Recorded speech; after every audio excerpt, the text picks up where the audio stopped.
Good evening, everyone, and I call this open session to order, and I would ask for a moment of silence, please.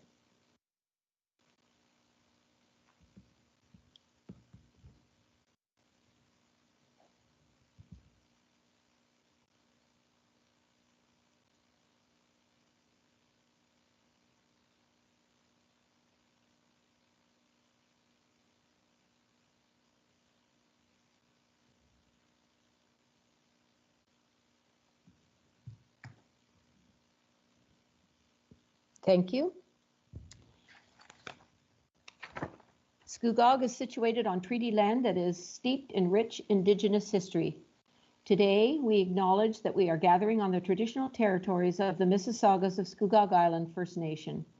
We recognize and deeply appreciate the historic Indigenous connection to this land and recognize the contributions First Nations, Métis, and Inuit peoples have made, both in shaping and strengthening this community in particular, our province and country as a whole. We're grateful for the opportunity to meet here, and we thank all the generations of people who have taken care of this land for thousands of years. Mr. Clerk, would you go through the processes for this evening and do the roll call, please? Yes, thank you, Madam Mayor, and through you. Start with roll call as we do with our electronic meetings. Councillor Watton, are you present with us? Yes, I am. Thank you. Thank you very much. Councillor McDougall? Sorry, breaking up, JP, but I think you asked for me. It's Councillor McDougall. Yep, thank you, Councillor McDougall. And Councillor Guido? I'm here, thank you.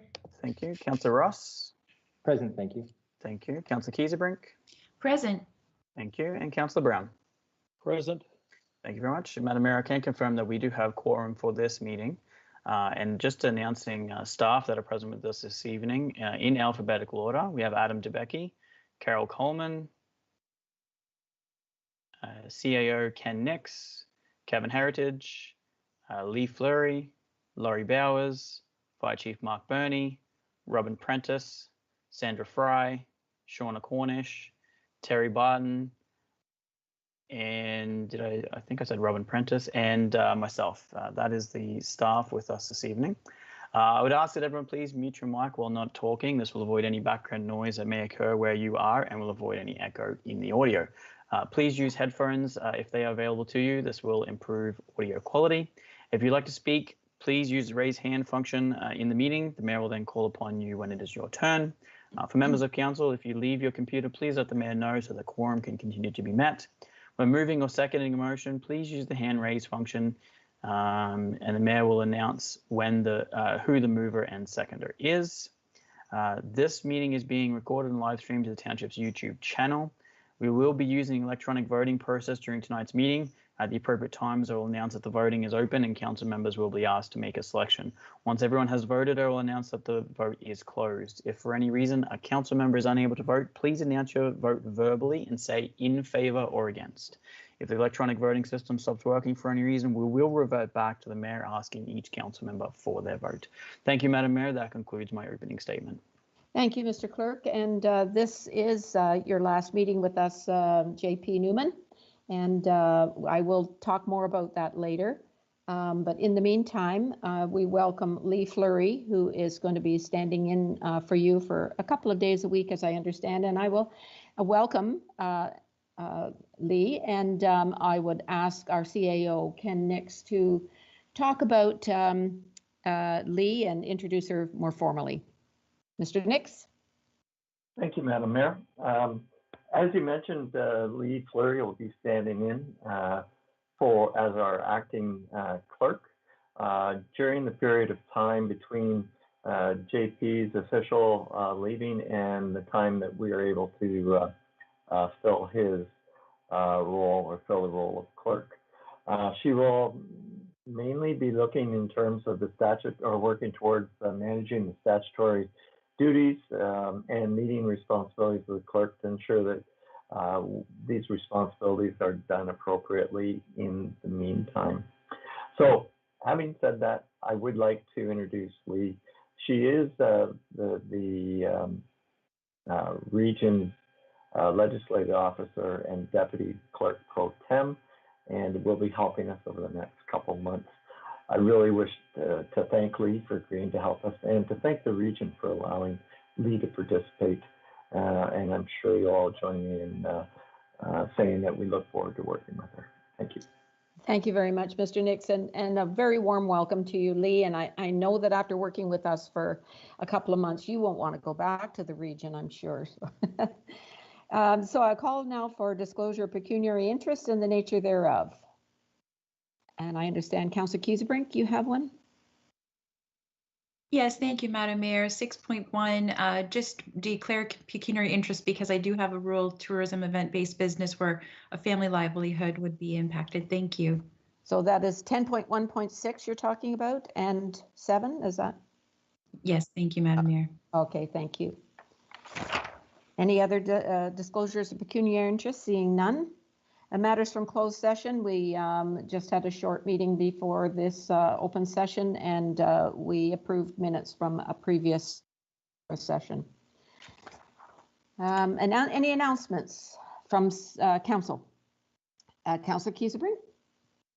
Oh, thank you, Madam Mayor. The Durham Region has an online health survey, and they're asking for the public input as to how the pandemic is affecting the public's health. The deadline to participate in this is in 10 days, so we just until December 31st, and this will help to inform the activities that they proceed with moving into the future. So just wanted to remind people of that. Thank you.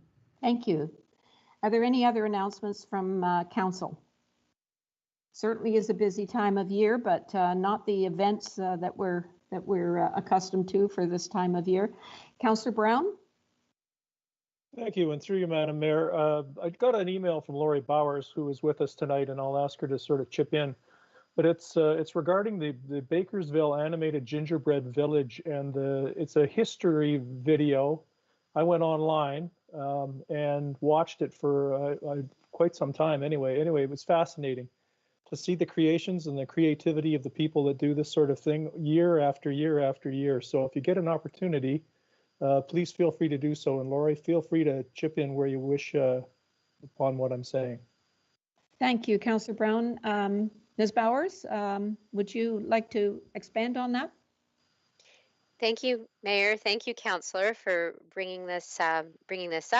I think you covered it wonderfully. It is a historic look back on all of the wonderful years of the animated gingerbread village, and where folks can find that video. It was put together by a group of volunteers, and Scugog TV on Facebook has the video for a look back on the history. And then there's the official Facebook page of the Bakersville Animated Gingerbread Village. And they have wonderful pictures up there right now of all this year's COVID submissions. So families that have gotten together and created their wonderful gingerbread creations and have sent in pictures. So you can visit either for that wonderful display. Thank you. Thank you, Ms. Bowers.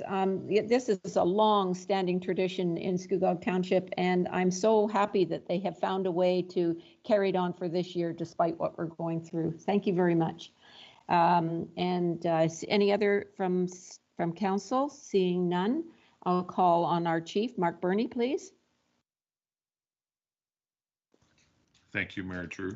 To you and council, I'd just like to express what happened this Wednesday.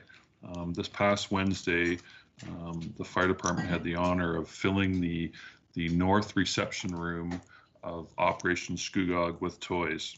And it was toys received last Saturday during our drive-through toy drive. I have to tell you, delivering 2 truckloads of toys was just, it was amazing. It really warmed my heart. And I believe it's a true illustration of this community's heart and generosity. And I'd like to thank the community for that. It was very, very well received. And just while I have the microphone, I'd like to wish everybody a fire-safe holiday season. Thank you, Mayor. Thank you very much, Chief. Yes, we do live in a wonderful community throughout this whole year that we've had. That's been a lot of upheaval. Our community has stepped up to the plate and made sure that everyone is looked after. It's a great place to live. Thank you. Mr. CAO, Ken, you have, Mr. Nix, you have some announcements about the Premier's announcement today. Would you like to give a brief description of what happened? Chair.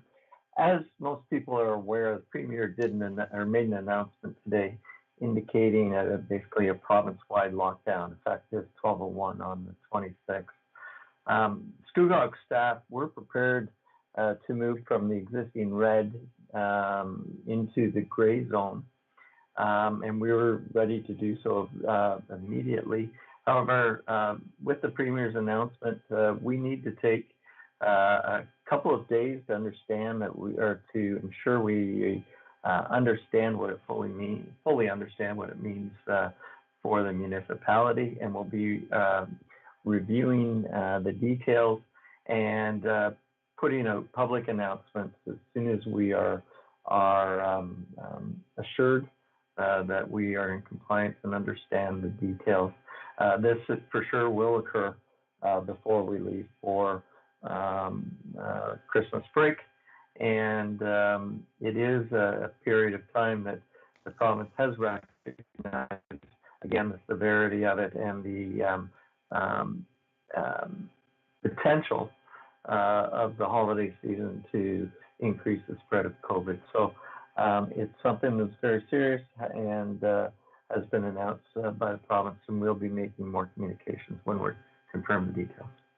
Thank you very much, Mr. CAO. Yes, that was not a surprise, this announcement today, and I know that staff has been working very hard anticipating what's going to happen when and if we went into the gray. But yes, there have been some little differences than what we were maybe expecting, and we just want to make sure we've got all the boxes ticked before we make any announcements or any press releases. So thank you very much.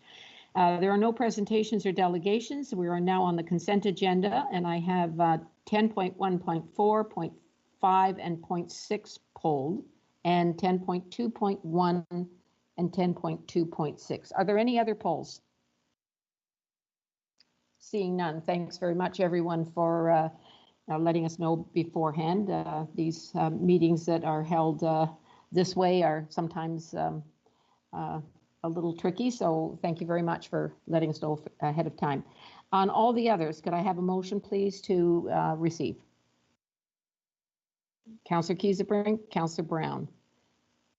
Any other polls? Seeing none. Mr. Clerk, or no, Ms. Fry, would you please call the vote?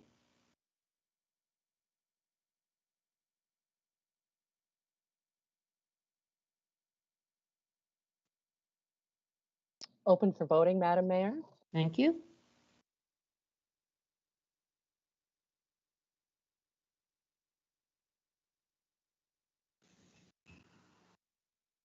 It's Councillor Watton, Madam Mayor. I vote in favor. Thank you. Okay.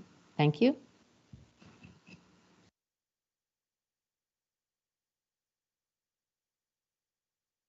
And that is carried unanimously. Thank you very much. We'll move now to 10.1.4, and Councillor Watton, I believe you pulled that one. It's on page 29 of your agenda. Thank you, Madam Mayor. And yes, I did ask to have it pulled just for the simple fact. I just noted that in item number 5 that the library board did decide to go with the fine-free option for overdue library materials, and I just wanted to draw that to the listening public's attention and commend Amy and the board for moving forward with that. As I understand, it will not impact their budget, so it's good news for everyone at this, especially at this time of year and what we've been going through. So right. Just wanted to say congratulations and draw it to everyone's attention. Thank you, Madam Mayor. Thank you, Councillor Watton. And yes, there's a lot of reading going on these days. The library is well used. And for those people who kind of forget to get the book back in time, or the video, or whatever it is they've got, this is good news. Would you like to move the motion, please, to receive, Councillor Watton? For sure, I will. Thank you. Thank you, Madam. Thank you. Councillor Guido, are you seconding that?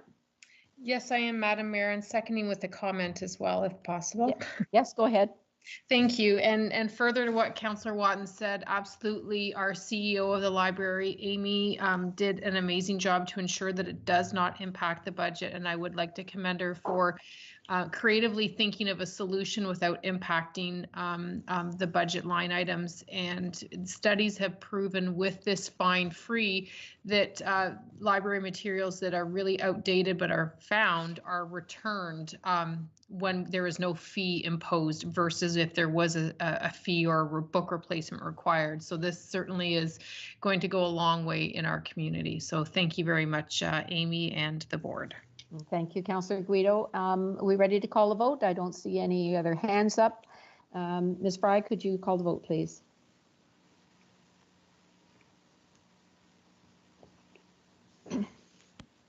Open for voting, Madam Mayor. Thank you.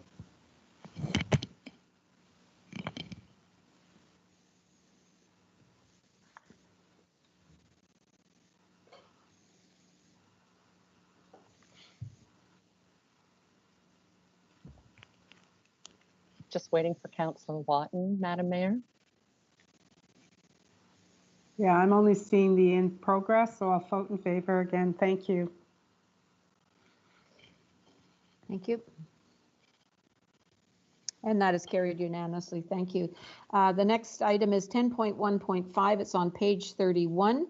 And Councillor McDougall, would you move the motion? Yes, I'll move that motion, Madam Mayor. Thank you. And a seconder, please. Councillor Kiesebrink.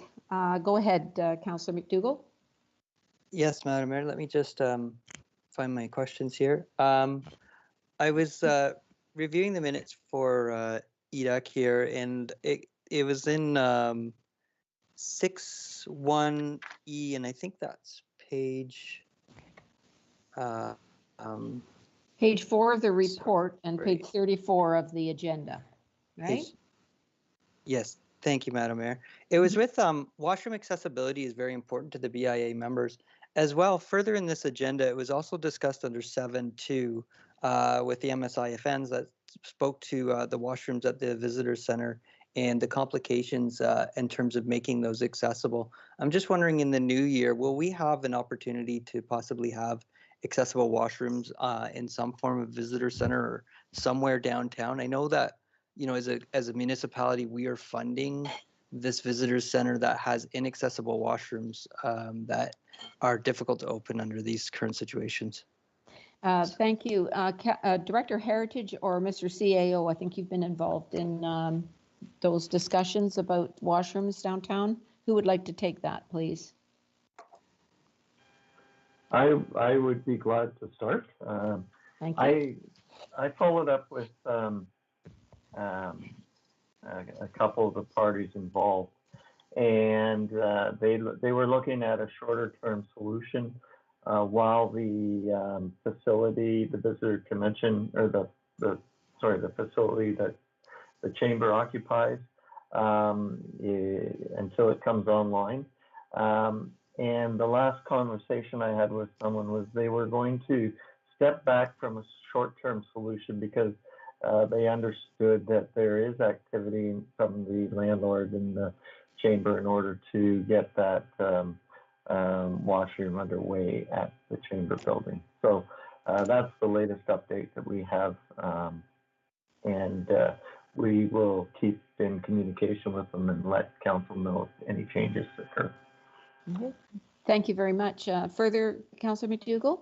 Yes, Madam Mayor. So just to follow up on that, so should I mean, it's been a while now, be too difficult to put an accessible washroom in, then we will be looking at a new plan for the year coming up, I assume. Is that fair to say, Mr. CAO? I think that would be a fair comment, but from what I understand, they believe that work can get underway on this washroom. So I will probe that question further with the parties involved. Thank you. Anything further, Councillor McDougall? Yes, thank you, Madam Mayor. I just wanted to refer to page 2 of the EDAC minutes, and I see that the Regional Municipal Comprehensive Review of the official plan was mentioned in here with regards to an item that will come up later on the agenda. I see it's been commented, or I see it on the agenda, but I'm just wondering as to, what was the conversation in the room at EDAC and what was the general flavor for this redesignation. I'm not sure who was there, maybe who was our council Director representative? Heritage. Or? Director Heritage was there. And so Director, would you like to take that? Sure. Thank you, Madam Mayor, through you to the councillor. It was basically, I provided this overview of the regional municipal comprehensive review, the regional plan, just to bring the committee up to speed on where we were at in terms of reviewing that and providing comments. So it was basically for information, and I didn't receive much feedback on it. Thank you. Councillor Guido, you were there. Did you have anything to add? Or is it covered? No, thank you, Madam Mayor. No, it was an update provided, as Director Heritage said, from staff, and nothing else I can add. Thank you. Thank you. Anything further, Councillor McDougall? No, that's all. Thank you, Madam Mayor. Thank you. So I don't have any other. Oh, Councillor Kiesebrink, your hand's up. Do you have a question? Yes, thank you, Madam Mayor. I was just saying it's pretty great that Santa can sit on Tytler's porch. So I wanted to thank the local businesses for pitching in to still keep the Christmas cheer coming. There was a note in those minutes that residents and visitors had been asking for stores to be open earlier on Queen Street. I was just wondering if Councillor Brown could maybe comment on the status of this ask, or is this still something that's being looked into? Councillor Brown, as the BIA rep. Madam Mayor, it's Director Newman here.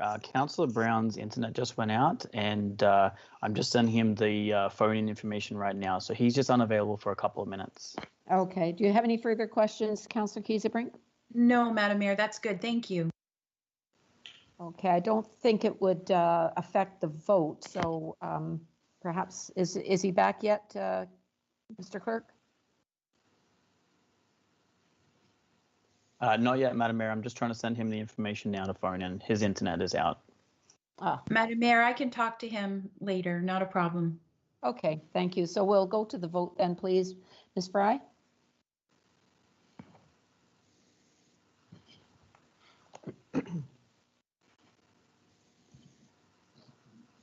Open for voting, Madam Mayor.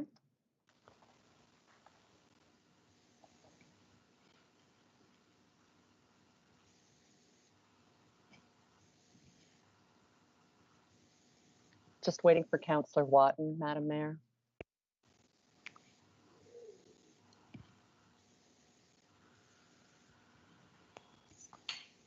Councillor Watton? Sorry if you can hear me.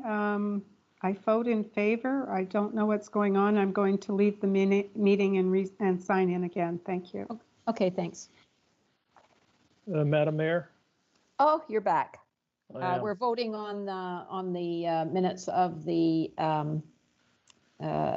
Tourism Advisory Committee of November the 24th. I would be in favor. I would vote. Okay, thank you. Thank you. Thank you, and that's carried unanimously. Thank you very much. We will move now to 10.2.1. It's on page 46 of your agenda. And Councillor Brown has pulled this, as well as Councillor McDougall and Councillor Guido. Councillor Brown, did you wish to make the motion? I wish to make a different motion. I wish to vote that we accept the report, but I wish to make a motion as regards this matter, Madam Mayor. Okay, so recommendation 1 would remain the same. And your recommendation number 2, do you have another motion, another part? Well, I'd like to read it to you if I can, and I don't know whether Yes. that'll cover it all off, okay? Mm-hmm. That report COMS-2020-058 Crossing Guard Warrant Study, Simcoe Street and Reach Street be received. That a crossing guard be placed at Simcoe Street and Reach Street, and that the cost of the crossing guard be included in the township's operating budget. Thank you. Do you have a seconder? Councillor McDougall. Oh, several people wanting to second that. Okay, would you like to speak to your, have a seconder, please? Oh, I have a seconder. So would you like to speak to your motion, please? Yes, I would, and thank you, Madam Mayor. I don't know about anything in my 2.5 years of doing this that has garnered more response from the public in my ward than this crossing guard. I'm very impressed by the number of people who have contacted me and reached out, no pun intended, to talk about the need for a guard to continue there. I do have some questions about that I'd like to set to Director Coleman. So if I may proceed. Yes, you may. Thank you. So on page 1 of 6, Director, during this time period, it says staff conducted counts of students who used the crossing. When exactly were the counts done and who did the crossing, please? Who did the counting? Sorry. Director Coleman? Through you, Madam Mayor, to the councillor. The first set of crossings counts that are referred to here were done on October 28th and October 29th, both in the morning and the afternoon in 2019. The counts were done by our public works technician. Okay, and further then, if I may, Madam Mayor. Director Coleman, how busy is that intersection compared to others in the township? Because I understand it's one of the busiest, if not the absolute busiest in the township. Page 4 of your report has 10 collisions in the past 5 years at that intersection. Director Coleman?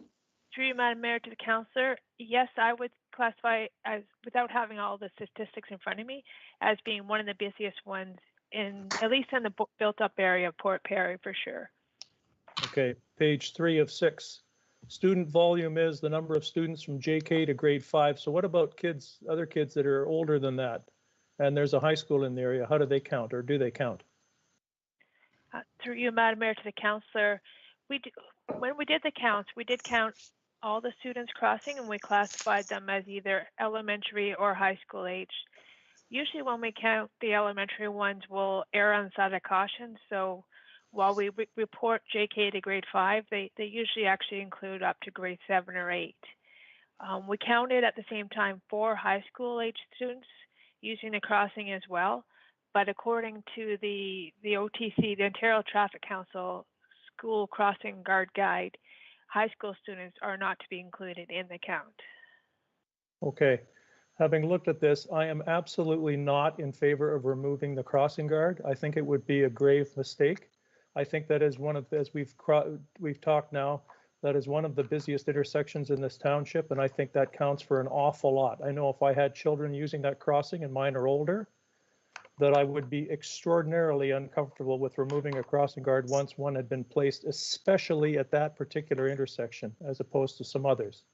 So I am dead set against removing the crossing guard. I guess that's clear now. And that's all I have to say at the moment. Thank you, Madam Mayor. Okay, thank you, Councillor Brown. Councillor McDougall. You wanted this Thank pulled. you, Madam Mayor. My microphone was on. I'm sorry. Yes, I did want it pulled, but I believe that Councillor Brown has spoken to most of the concerns. The only note I would have is I maybe have some familiarity with that intersection, but the complexities of that intersection with actually being one of the newest high-tech cross ride kind of intersections where it's actually legal to ride your bike across the intersection kind of adds a complexity for the children. And many of the drivers are not aware of that sort of, you're able to shoot across the intersection on a bicycle. And in the morning, particularly, drivers are racing to get to work, understandably, and they don't always stop, particularly on the right-hand turn. The region's done a wonderful job of rounding out that corner and making it wider and easier to roll a little bit quicker, but that doesn't necessarily make it safer for our children. So I'm happy with Councillor Brown's resolution. Thank you, Madam Mayor. Thank you. Councillor Guido, you pulled this item as well.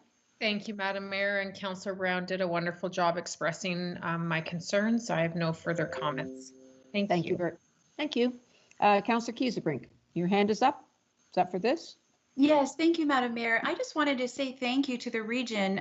They actually paid for the temporary crossing guard, as Director Coleman notes in her report, with the heightened construction in our community and then the ongoing building. And I believe that we also received a reminder from a resident that the numbers have grown substantially from, I think, 2018 to now, which is indicative of of the growth in our community. So again, I would support it as well. Thank you. Thank you very much. No further, oh, Councillor Ross. Thank you, Madam Mayor. Just snuck in there. Just hearing from my fellow councillors here, I'm just wondering if maybe Director Coleman could speak to what it is that's missing here. There seems to be a resounding approval to continue to have a crossing guard there, but according to the warrant study, which was recently upgraded and everybody voted for it, it appears that at the time we thought it was a good idea, but under the litmus test, it's not working, and that's fine. I think it's important that we identify that perhaps it's not working. But how do we proceed from here? How are we going to look at the warrant study going ahead when other crosswalks come up? Director. Through you, Madam Mayor, to the councillor, I think it's important that we do provide a consistent approach for crossings. And having a minimum number of students, I think, is still a legitimate number. At this location, we did counts in both last fall and this fall. Now, there were other factors this fall. We do know that there are some students that are doing a remote learning as a result of the pandemic. So it might not be a true reflection of how many students would walk in that area. I still think that 12 is a reasonable number to use for warrant studies. We have to remember that there's a lot of pressures on us, and we're trying to keep the tax increase as low as we can while still addressing our infrastructure needs. And it's not reasonable to think that we can put crossing guards at every intersection in the township, because it's, as I mentioned in this report, it's about $10,000 per crossing guard. So that can add up fairly quickly. So I think the approach that we're doing right now is reasonable. However, if in this circumstance, if council wants a crossing guard at this location, they can make that motion. Anything further? If I may, just to follow up to that, how many intersections in, we'll just say Port Perry for now, would, if they were done under a similar warrant process that you did here, how many would get a check mark under warranted by exposure but would fail the student volume test? Director. Through you, Madam Mayor, to the councillor, I can't answer that question. I would have to do some analysis before I could provide an answer for that. No, fair enough. I guess they just kind of came to me here, but I'm just wondering, looking forward, if our current policy is going to be continually be tested, which again is fine. It just may not, that policy may not work for this township. But as Councillor Brown pointed out, that's obviously a very high-profile intersection. So I'm just curious as to how many others may fit into the same category as that. But no, I appreciate it. Thank you. Okay, thank you. Any more first round speakers? Seeing none, Councillor McDougall. Yes, thank you, Madam Mayor. I just wanted to bring up with this regards to the, the warrants and the crossing guards and everything is, early in my term, I brought forward a motion with regards to a crosswalk request in Greenbank, and that has been looked at by MTO. But that whole crosswalk request is a precipitous of, a warrant study that was done in Greenbank, and it found that there wasn't enough students to justify the crossing guard in front of the best sushi restaurant in all of Durham. And what happened was the crossing guard was removed, and the hatch marks, which created a natural crossing area in Greenbank to get from one half of the community to the other half of the community, were henceforth removed because they were no necessary. It was not a permanent crossing. It was only a school crossing, but yet it formed a crossing spot for the community. So, when we're considering whether it's a crossing guard or not a crossing guard, or whether it's necessary or not necessary, I mean, it really goes into a larger picture of, the whole community's complete streets and all of these items that we're trying to build. This crossing guard in this location is part of a brand new multi-use path. We did receive a message from somebody that showed that the previous warrant only had 1 or 2 children. The new warrant that was done, I believe, during COVID shows 4 children or 6 children or something. I can't remember, but it's showing a net increase. That's exactly what we're going for in active transportation. So with that, I'd like to ask, where do we stand with the pedestrian crossing in Greenbank? Is that a question I could ask right now of Director Coleman? Okay, Councillor McDougall, but we are on this particular motion, but Director Coleman, can you answer that question? Through you, Madam Mayor, to the councillor, the latest that I've received, which was several months ago from the Ministry of Transportation, is that a crossing was warranted, a pedestrian crossing was warranted on Highway 12 in Greenbank.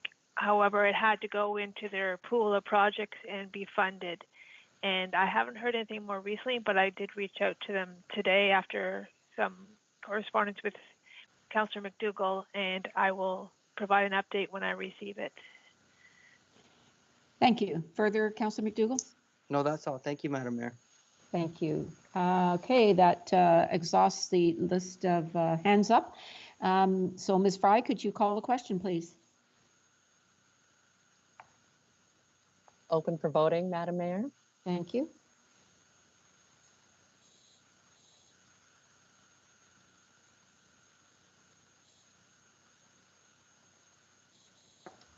Ms. Fry, it's Councillor Brown. I would vote in favor.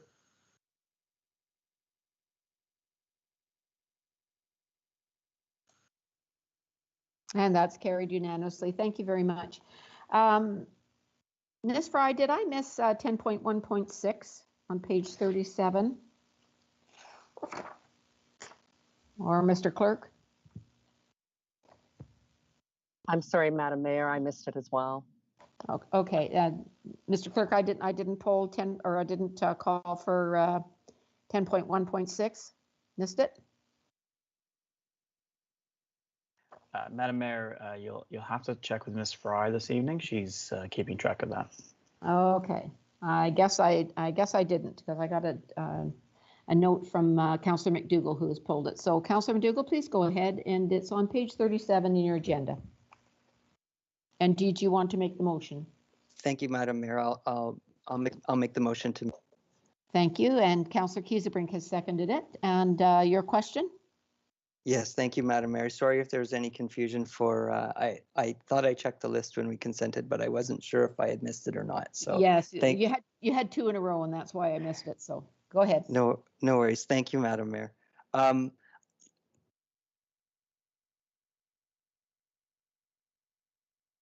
Councillor McDougall, you okay?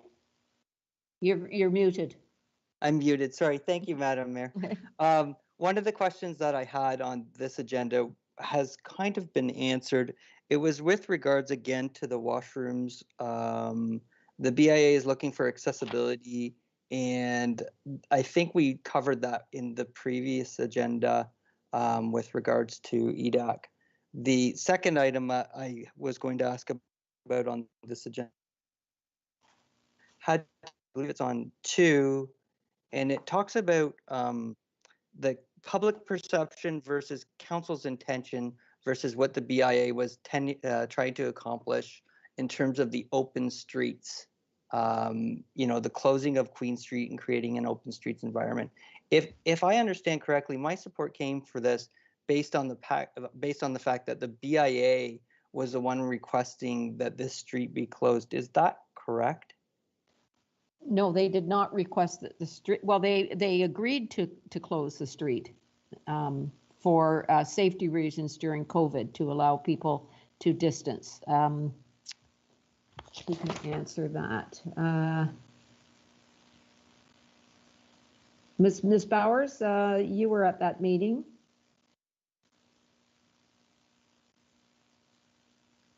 Yes, Mayor, I was present. Any comment on that? I have to admit that, Mayor, that Councillor McDougall did cut out for me. I apologize, yes. Councillor. If I could please ask him to repeat the question. Yes, by all means. He cut out a little bit on me too. So please ask your question again, Councillor McDougall. Yes, sorry, Madam Mayor. I will check my earphone here and hopefully it's better. Is it better now? Yeah, seems to be. Okay, thank you. No, I had a concern about you know, in the report it talks about public perception versus intention and the BIA, and I think that, you know, moving ahead on an open streets type festival, it's very important that, you know, it's really not about a council intention.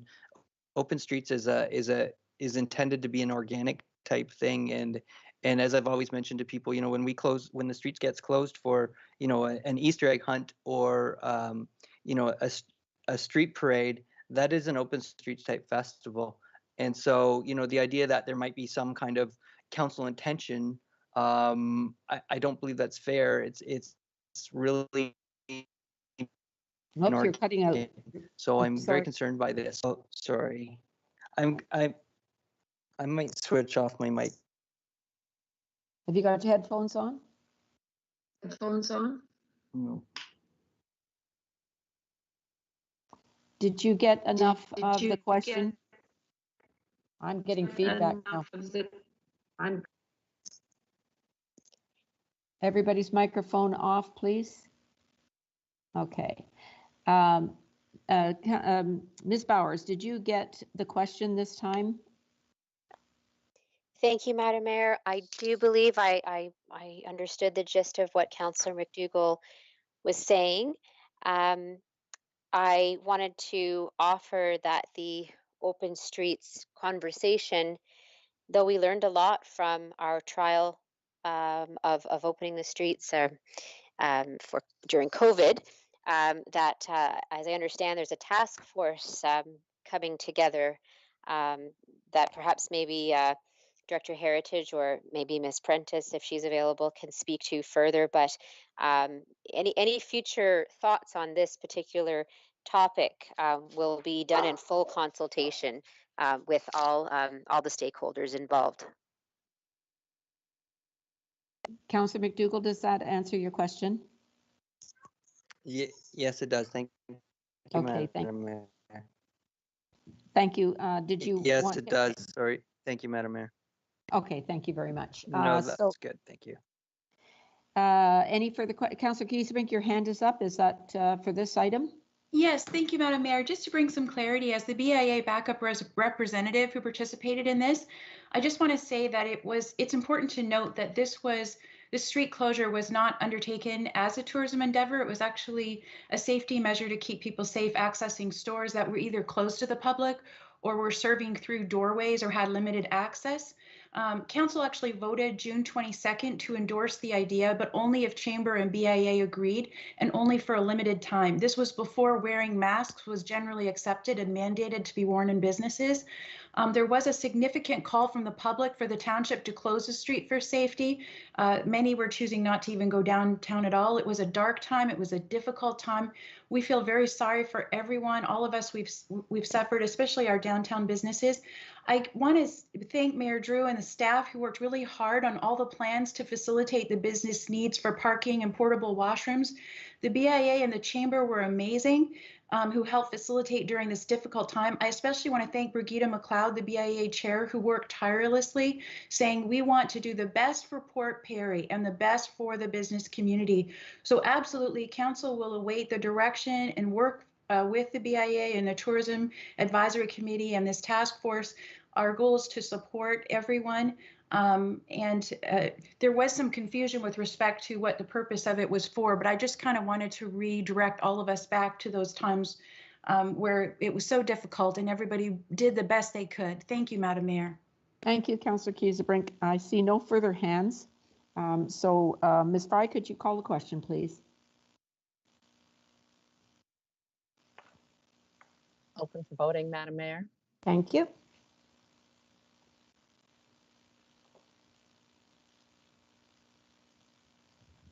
And that's carried unanimously. Thank you very much. And we will move now down to 10.2.6. Councillor Brown, you have a question? Yes, thank you. And through you, Madam Mayor, it's sort of a comment and a question all in one, but it's really not very much of anything. So it's directed to Ms. Barton.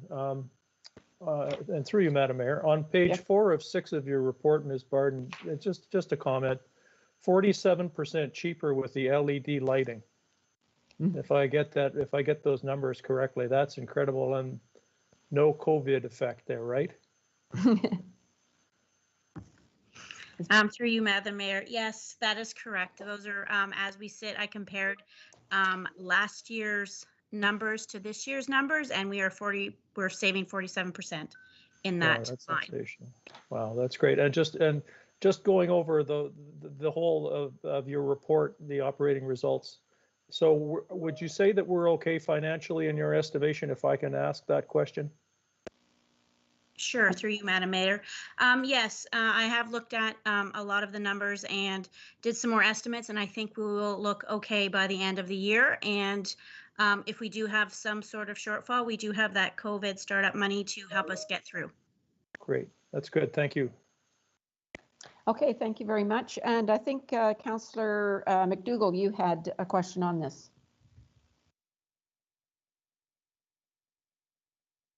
I did, Madam Mayor. I had a question with regards to community service, recreation, and culture. I'm not sure exactly who to direct this to, but it appears, I think in general, when I review this, are we down? Are we down in we're down in our revenues on the recreation complex, and we're down in our operating costs on the museum and at the Blackstock Arena. Where are we at in terms of our overall costs for operating our recreation programs for this year? Ms. Barton?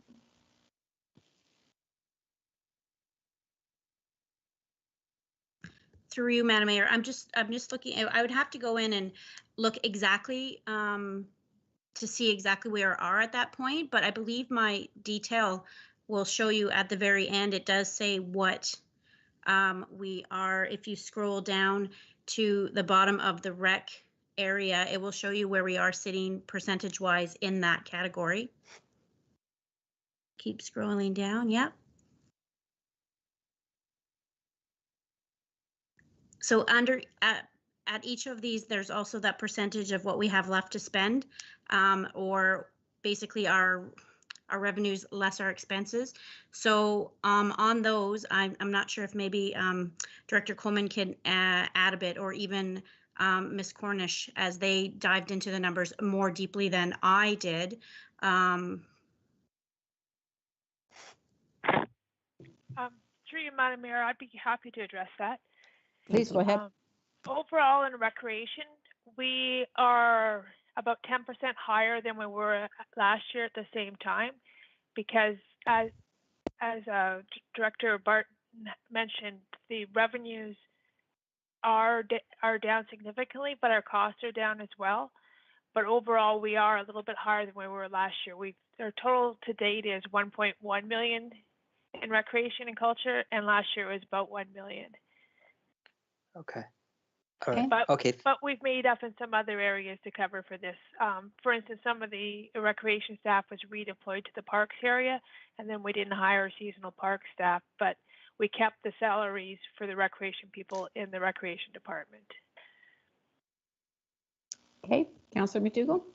No, that's great. That's great. Thank you very much. Okay, so I'm presuming Councillor Brown, you're making the motion, and Councillor McDougall seconding it? I'm fine with that, yes. Yes, Madam Mayor, that was good. Thank you. Okay, thank you very much. I see no further hands. So Ms. Fry, would you call the question, please? Open for voting, Madam Mayor. Thank you.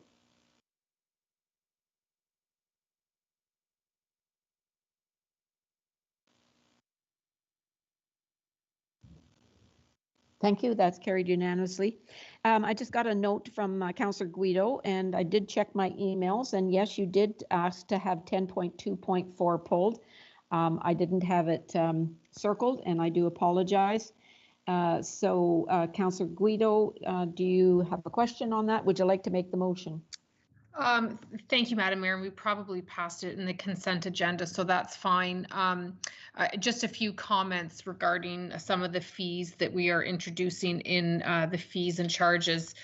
My first question is regarding the proposed required permit for picnics in the park for groups smaller than 25 people.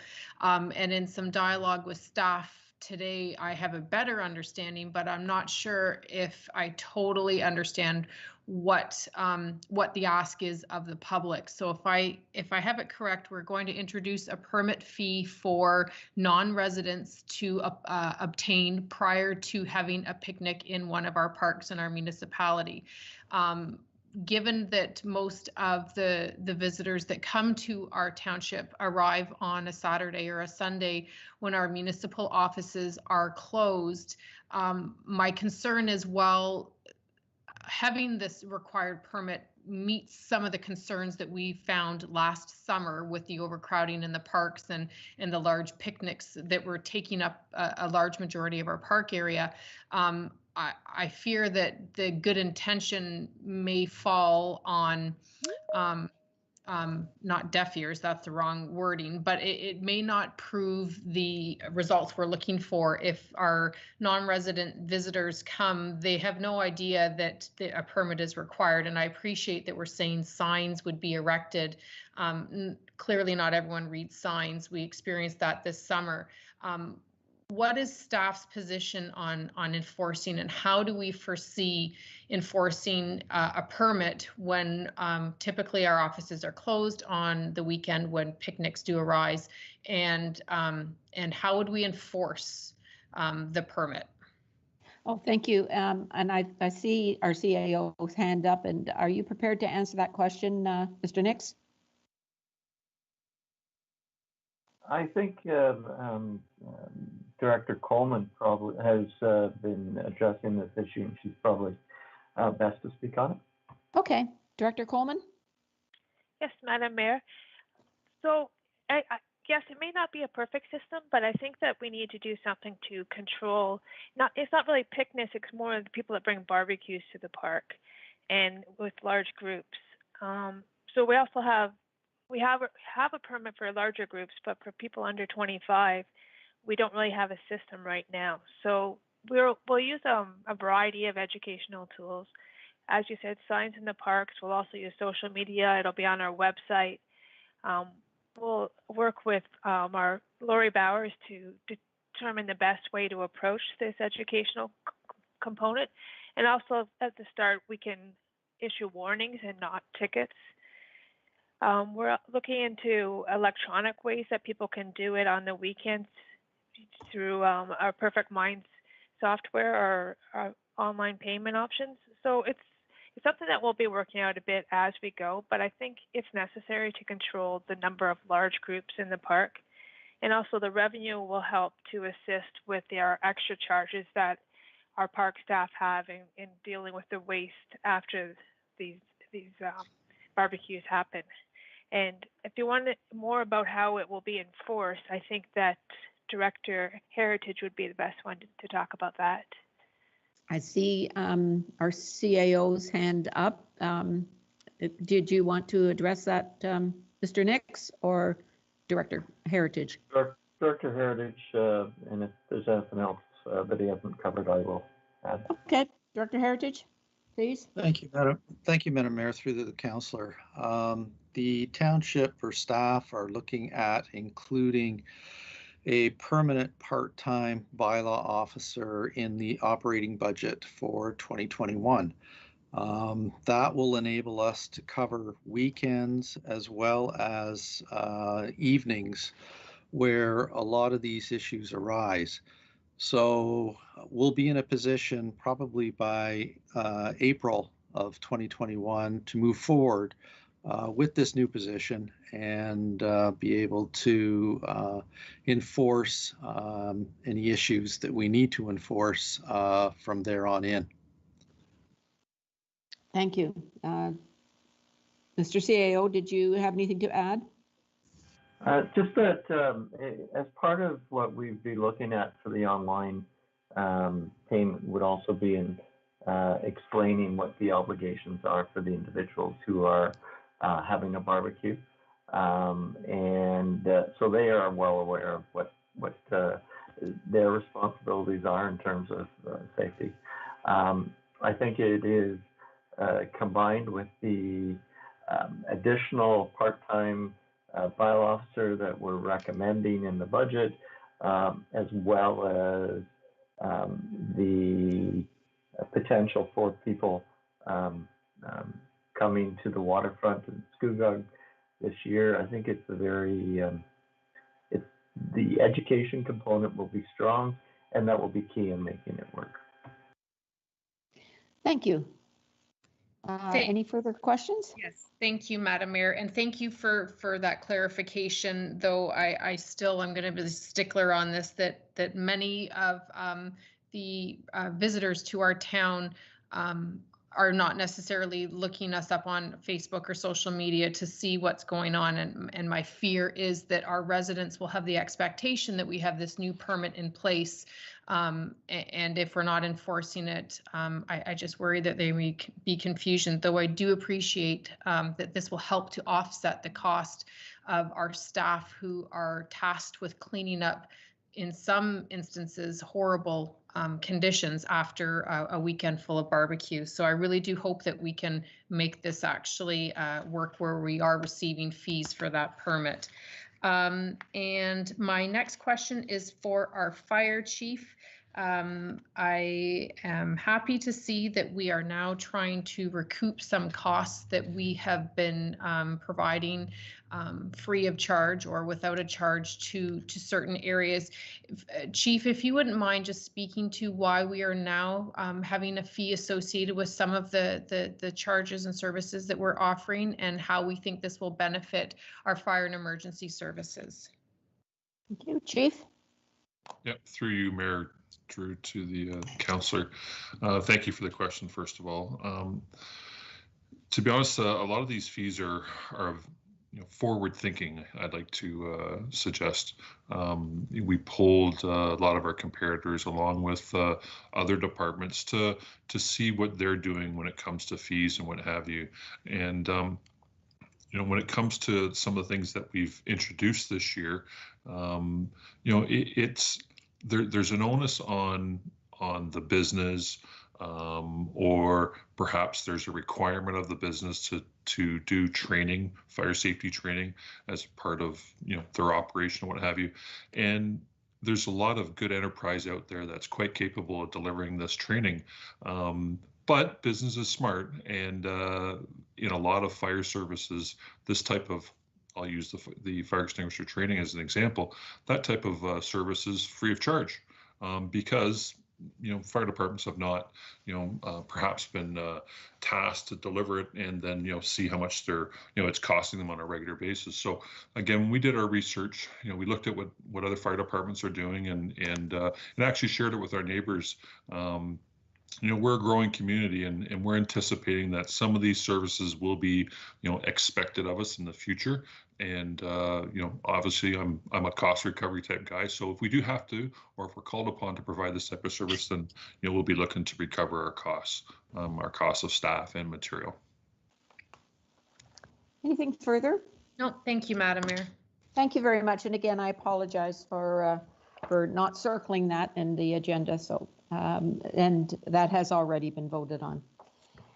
So now we've now move on to 11 items for separate discussion, and 11.1, which is the motion that was deferred until tonight's meeting. And I would ask you to take into consideration during the debate the report 11.2, which we will receive for information later, but it has the information that we requested at last week's meeting.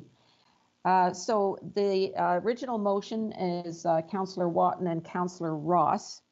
Councillor Watton, did you wish to introduce your motion again? Yes, thank you, Madam Mayor. I would, and I would like to just note that I have added some whereases to the motion, which, but I have also asked that item number 4 on the original motion be removed. And the reason for that is essentially it is directly related to Ms. Prentice's report. And first off, let me fully say to Robin and also to Director Heritage, thank you very much for your reports, both the original one last week and then the follow-up with the region this week.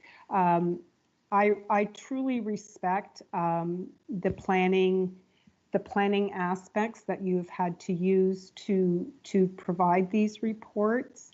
And so I do want to thank you for the thoroughness of them and for answering all my questions.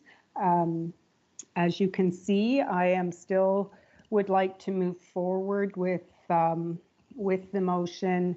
I believe that's up in front of you. And Madam Mayor, I can read it if you would like. Yeah, it's not up yet. So there it is. This is your new motion. Yes, please read it. And then I will be asking Councillor Ross if he's still willing to second it. Please go ahead. Thank you, Madam Mayor. So whereas the Durham Regional Official Plan was approved in November 1993 to guide the region in its long-term growth and development to 2031 with the designation of employment lands, and whereas in May 2018, the region directed staff to begin a plan for a progressive and forward-looking land use planning vision through to 2051 through Envision Durham, and whereas the third phase of Envision Durham asked the public to submit employment land conversion requests by September 23rd, 2020, and further asked municipalities to provide comments on these requests by December 31st, 2020. And whereas Mr. Wana submitted a request to convert 75 acres of his 150 acres to non-employment lands, and whereas these lands have not had any employment development on them for over 40 years when they were originally designated as employment lands, and whereas current trends indicating development of land-intensive employment uses such as manufacturing, warehousing, logistics, and distribution centers are being constructed in close proximity of the 407 and other 400 series highways, railways, and airports.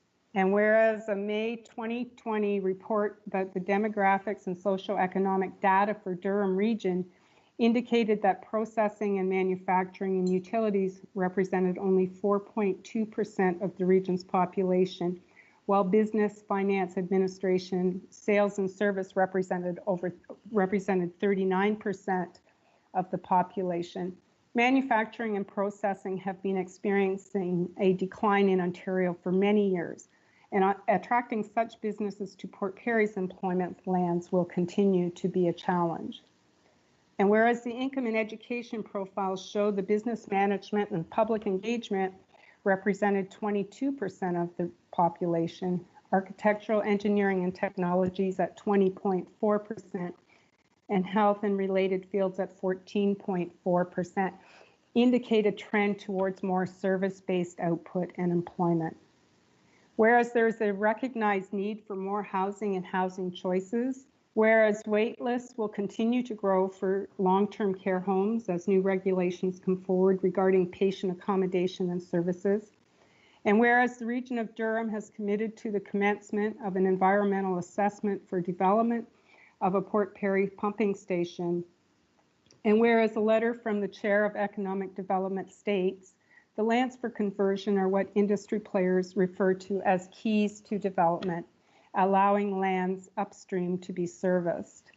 And whereas a successful request for conversion will allow these lands to open up for employment with a willing landowner, will serve as a catalyst for cost-effective servicing of these lands, would provide rooftops for employers to offer their employees as development occurs, help address the current shortages to affordable housing by providing a wide range of housing choices, could allow for the development of a long-term care facility, retirement and senior living, as well as more affordable housing for our younger first-time home buyers, and would provide a positive opportunity for an immediate impact to propel our community forward as we would like to see it grow. Now be it recommended that the report Dev 2020-041 be received, that the employment conversion request as presented by Mr. Given to allow non-employment land uses at 1520, 1540, and 1580 Reach Street be supported, and that the report Dev 2020-041 and the letter from Mr. Puckrin, along with any additional comments arising from the Planning and Community Affairs committee meeting, be forwarded to the region. That is my motion, Madam Mayor. I believe everyone has a copy of it, and I can close after if there's after debate. Thank you. Okay, thank you very much. Councillor Ross, are you willing to second this amended motion? Yes, Madam Mayor, I am willing to second this and acknowledge the removal of the fourth item. Okay, did you wish to speak to it? I have a couple questions. I have one question, I guess, for Mr. Heritage, or I believe that's the right person to ask right now, and then just a quick comment. Okay, please go ahead. In this speaking with the region, did they make any indication that the environmental assessment for the water tower would be altered in any way by the conversion of this land if it goes ahead? Mr. Heritage or Ms. Prentice, please go ahead. Through you, Madam Mayor, to the councillor, is this in respect to the water tower or in respect to the pumping station on Reach Street? Or perhaps you could speak to both, actually. Okay. In terms of the pumping station on Reach Street, the region indicated that the process would still proceed with this possible conversion on the Wanup lands. However, they were cautious in terms of providing a response if any other landowner came forward with a proposed conversion. I know there was suggestions last week that perhaps the landowner to the south and to the lands on the east side of the ridge that extend through the Wanup lands as well as to the lands to the south could see a proposal for a conversion from employment to living area. And that may have an impact on any decisions that the region would take forward on the pumping station. But as it stands right now, the intent is to proceed with the environmental assessment and then the design and the construction of the pumping station. However, that is subject to further discussion at the region with regards to timing and budget. So it may be some time before this project comes forward.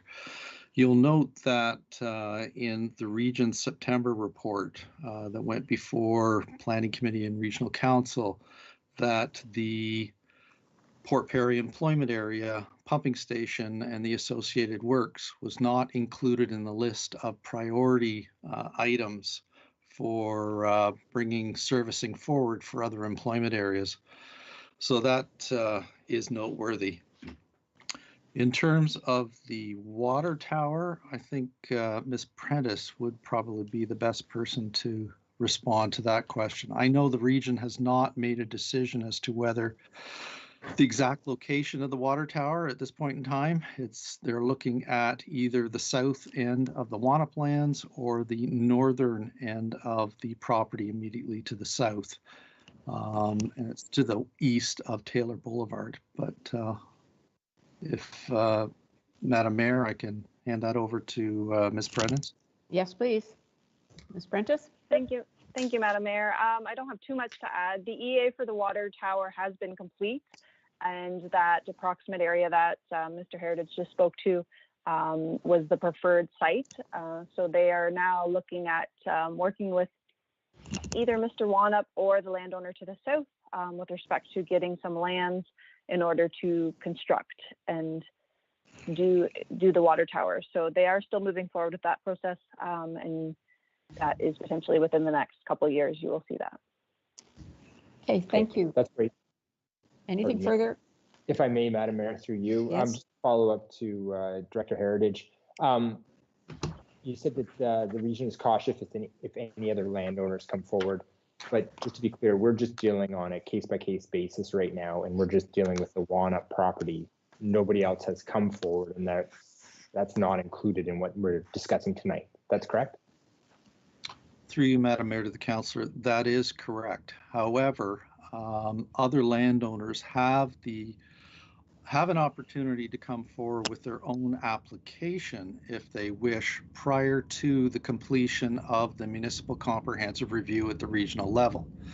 So even though the region has asked landowners to come forward with a request for an employment land conversion, and I think the deadline date was in September, and then they forwarded those requests to the local area municipalities for comment. It doesn't prevent any other landowner from coming forward in the region with a request through a development application to amend the regional official plan and have it considered through the MCR. Okay, and further through you, Madam Mayor, in that scenario then, right now, tonight, we're dealing with the Walnut lands first to the table. The region has said that it will not change the timeline as they see it right now with the pumping station. But from what you just said, we may still receive an application, at which point we'd still have to go through the same process that we are going through with the Walnut lands. Is that correct? Through you, Madam Mayor, to the councillor, that's correct. Okay, that's great. Thank you very much. Thank you. Further questions? Okay, Councillor McDougall, you questioned, okay, you've got your hand up now. I know you spoke to me about another letter that came in. You please go ahead? Yes, we've all received correspondence from a Mr. Leroy of Ward 1, who was of our, I don't know, I think he was on a committee previously with regards to council remuneration. He sent a letter in with regards to this conversion, and he's asked for that to be included with the regional correspondence if we are including individuals' correspondence to the region. Basically, it was questioning council and, you know, our desire and need for employment lands and the CIP to support those lands, and why are we removing the lands now from the employment area if that's what we're seeking. So he's asked for that to be included in the correspondence to the region. Okay, thank you very much. Did you have any questions while you have the floor, Councillor McDougall? Well, I did. I mean, go ahead. I still have. I'm having some difficulties getting my head around this. I guess a question to Director Heritage. You know, today we're dealing with this on a case-by-case basis, as Councillor Ross has indicated. Is that the best manner to deal with planning in terms of, you know, forming the best community? Director? Through you, Madam Mayor, to the councillor. As outlined in Ms. Prentice's report of last week, there are a number of criteria that an applicant would have to fulfill under provincial and regional and local documents in order to proceed with a land conversion application. Staff is recommending that those criteria, or a number of those criteria, are not being fulfilled by this proposal. And that's why staff is recommending not supporting this conversion request. One of the major issues here in this case is, one, there's no demonstration by the applicant indicating that we do not need all this employment land. Number two, there's no demonstration that there is need for additional living area within Port Perry. Number three is, what are the impacts this conversion will have on the surrounding lands within the employment area, and will these uses be compatible with the ultimate uses that are permitted on these adjacent lands? So staff has gone through that process, done its analysis, done the evaluation, and recommends that it not be supported. Further, Councillor McDougall? Yes. Now, I mean, right now we have a willing landowner who is willing to, commit to a letter of intent to do what needs to be done. And I certainly understand, we've been here for 30 years and, well, apparently 40 years, and nothing's been happening on this land except for farming. And it's intended for something else, apparently. So, I mean, how do we get from where we were 40 years ago to, either employment or residential uses? Either one, I still don't understand today to which one is going to net us the most money in our coffers to be able to fix our roads. That's another whole question. But realistically, when we have a willing landowner here in front of us asking for us to participate, but yet we have other lands that might be also, equally as usable and for this residential purpose, how do we look at this? This is very difficult in my mind because we have a willing participant here now. Is there any form of recommendation in terms of, is this the right time, or is this still going to be a good idea later? Director? Through you, Madam Mayor, to the councillor. In terms of timing, this employment area has never been serviced. And we've got the region of Durham coming to the plate and willing to service our employment lands with a pumping station, a force main, and a gravity sewer along Reach Street. We've never had that before. We've had a number of potential developments or interested parties that have come forward and were interested in developing in our employment area, but when they found out it wasn't serviced, they looked elsewhere to other employment areas that were serviced. So in my mind, that's the first step in moving forward in getting this employment land serviced. Councillor McDougall? Yes, thank you, Madam Mayor. In terms of the region of Durham, I'm still looking at a water tower that was supposed to be designed in 2017. Construction started in 2019. We haven't moved ahead of that at all. The region of Durham, and speaking with them, have stated that they're willing to move ahead with an EA that's a relatively low-cost item, $750,000 to $1 million. It's a placeholder for them, and it buys them time.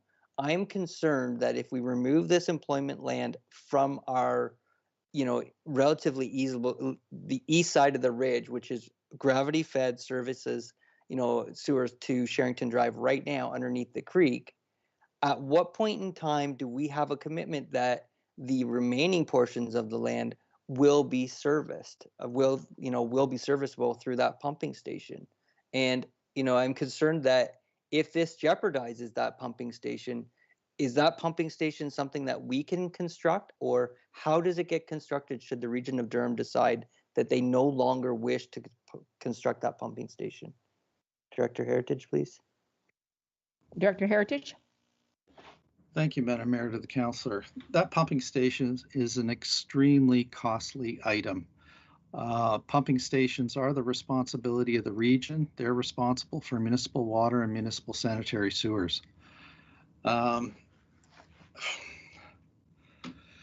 I can understand your concern with regards to the ridge and to the east, which can be serviced by a gravity sewer going over to Fife Crescent. And what are the levers that we can use to ensure that the employment lands are serviced on the one-up lands? That's an issue, a serious issue that we've got to look into and be assured that they can be serviced. Councillor McDougall, further? No, that's all right now. Thank you, Madam Mayor. Thank you. I don't have any more first-time speakers. Last call. Okay, I have some questions. And Councillor McDougall touched on a couple. And one of them was, and I certainly do appreciate that staff has given their professional recommendations, and that's their obligation to do that. And that's based on provincial, regional, and policies and criteria.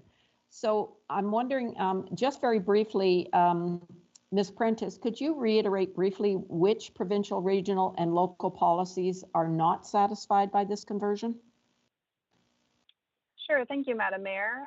So as you mentioned, yes, we do have to take a look at provincial policies and regional policies. And there are some very clear policies in both of those levels with respect to the growth plan and the regional official plan. Some of the criteria that we feel are not being met is there hasn't been a demonstrated need for the conversion. As Director Heritage noted, they haven't justified that these lands are not required for employment purposes over the forecast that we have to plan to, which is quite long term. And they haven't shown that the municipality will maintain enough employment land to accommodate our forecasted employment growth over that long term. As we mentioned in the original report, should these lands be removed from the employment area, there is no other land available to us to identify or designate as employment. So it's essentially a loss of employment land. Also, the other criteria that we feel are not being met is that these proposed uses that would come through this conversion could impact the viability of the remaining employment area. And there becomes an issue with land use compatibility between uses that are proposed in this area and what's proposed adjacent to it in the employment area, the remaining employment area lands. Okay, thank you. Councillor McDougall did touch on what is the best bang for getting tax dollars, gaining tax dollars for us to fix our roads. So can you explain the tax ratio that we have presently, that being residential, commercial, and industrial, and what an ideal ratio would be, and if the effect, if any, of the conversion or of employment to residential on these lands? Sure, through you, Madam Mayor. I can definitely talk to it from a high level, but perhaps CAO Nix could also provide some input based on his background. But my understanding is the township's assessment ratio is currently approximately 85% residential to 15% non-residential assessment. Okay. This ratio does need to be improved with additional employment to provide relief for the residential taxpayer. I would note in our official plan, we do target an employment population ratio of 1 job for every 2 people. That's not necessarily assessment, but I do know Mr. Nix had looked into this question as well. Okay, Mr. CAO, could you answer that? What is the ideal? Like, we've got 85-15 now, which is a heavy burden on the residential taxpayer. So what is the proper or the targeted ratio that would make sense and ease the burden on our residential taxpayers? Madam Mayor, there is no ideal number. When we look at various municipalities, some of the best municipalities are 80 or high 70s res versus employment. But there is no one defined best. I think what the real issue is the ability to offset or enhance the tax base that will help residential property taxes. And this will come with any development of commercial or industrial type development. Right now we have those tax ratios within the region. Residential is 1, commercial is 1.45, and industrial is over 2. And what that basically means is that for the same assessment, we're getting more tax dollars from commercial and residential, or commercial from employment properties. And they demand less services that many of the residential properties require. So I think that as I said, no perfect number, but any commercial and industrial development will help offset the taxes paid by residential properties. Okay, thank you. That's very helpful. There was mentioned in the preamble, Councillor Watton, the chair of the Economic Development Committee, has written the letter. Was that on behalf of the Economic Development Committee, or was that a personal letter? No, I was going to qualify that when I closed, but he wrote as the chair of economic development as well as his position as a realtor, and but he did not qualify his thoughts through a meeting at economic development. So Okay. he was speaking purely as chair of economic development, but not as comments from economic development. Okay, thank you. My next question, I think, is probably for Robin. In an email from Mr. Wanup, which was, I'll say a quote, it's a basis for agreement to service employment land. He sent this to us the other day.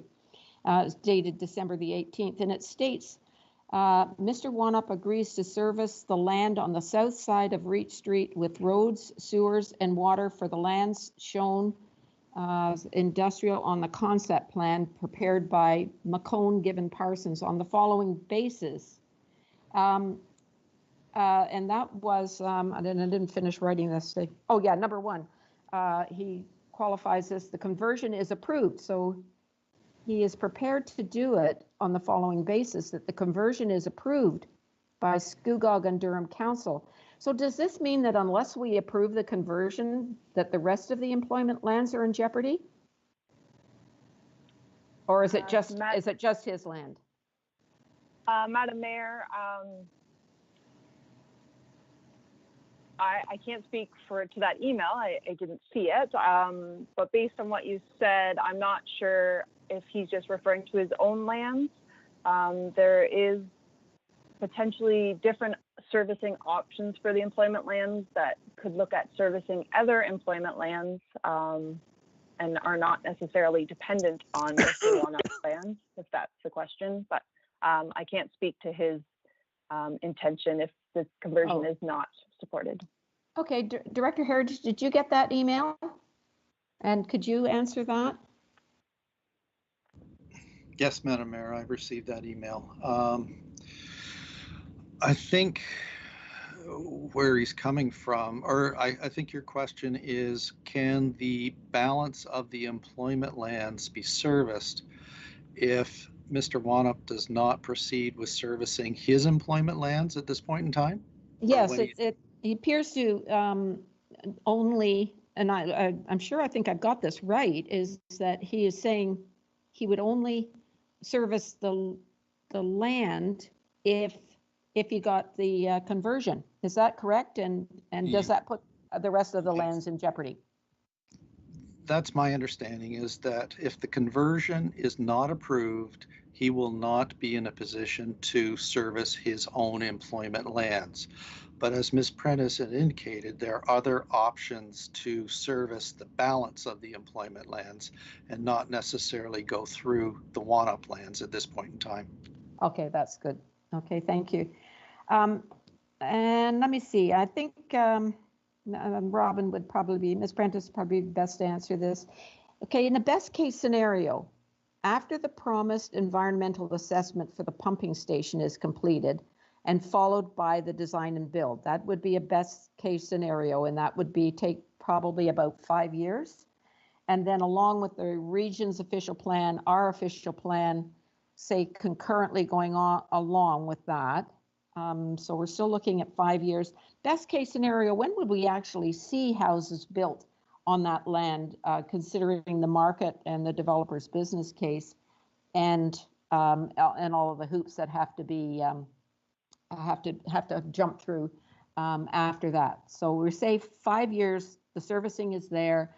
All of the official plans have been approved by all of us in the province. So what happens after that, and how long would that take? Sure. So, Madam Mayor, so once the region's official plan is adopted by regional council or approved by the province, the township starts our own official plan review to update our land use designations in conformity with the regions.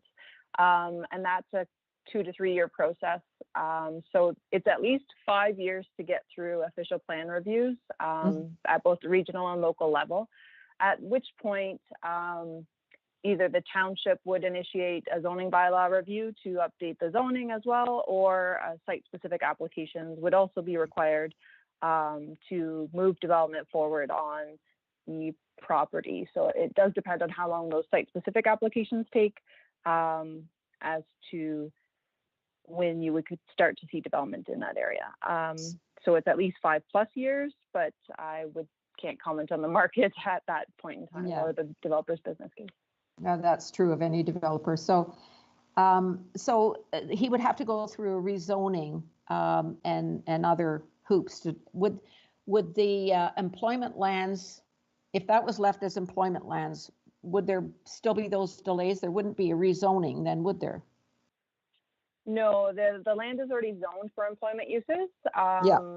There could be a hold, but that's a very minimal, that's a 2-month process to remove a hold. And that's just depending on whether it's a subdivision or site plan agreement that's required. So there is basically development in that area could move forward with site-specific development applications, but wouldn't require rezoning. Okay. My last question for you, Ms. Prentice, is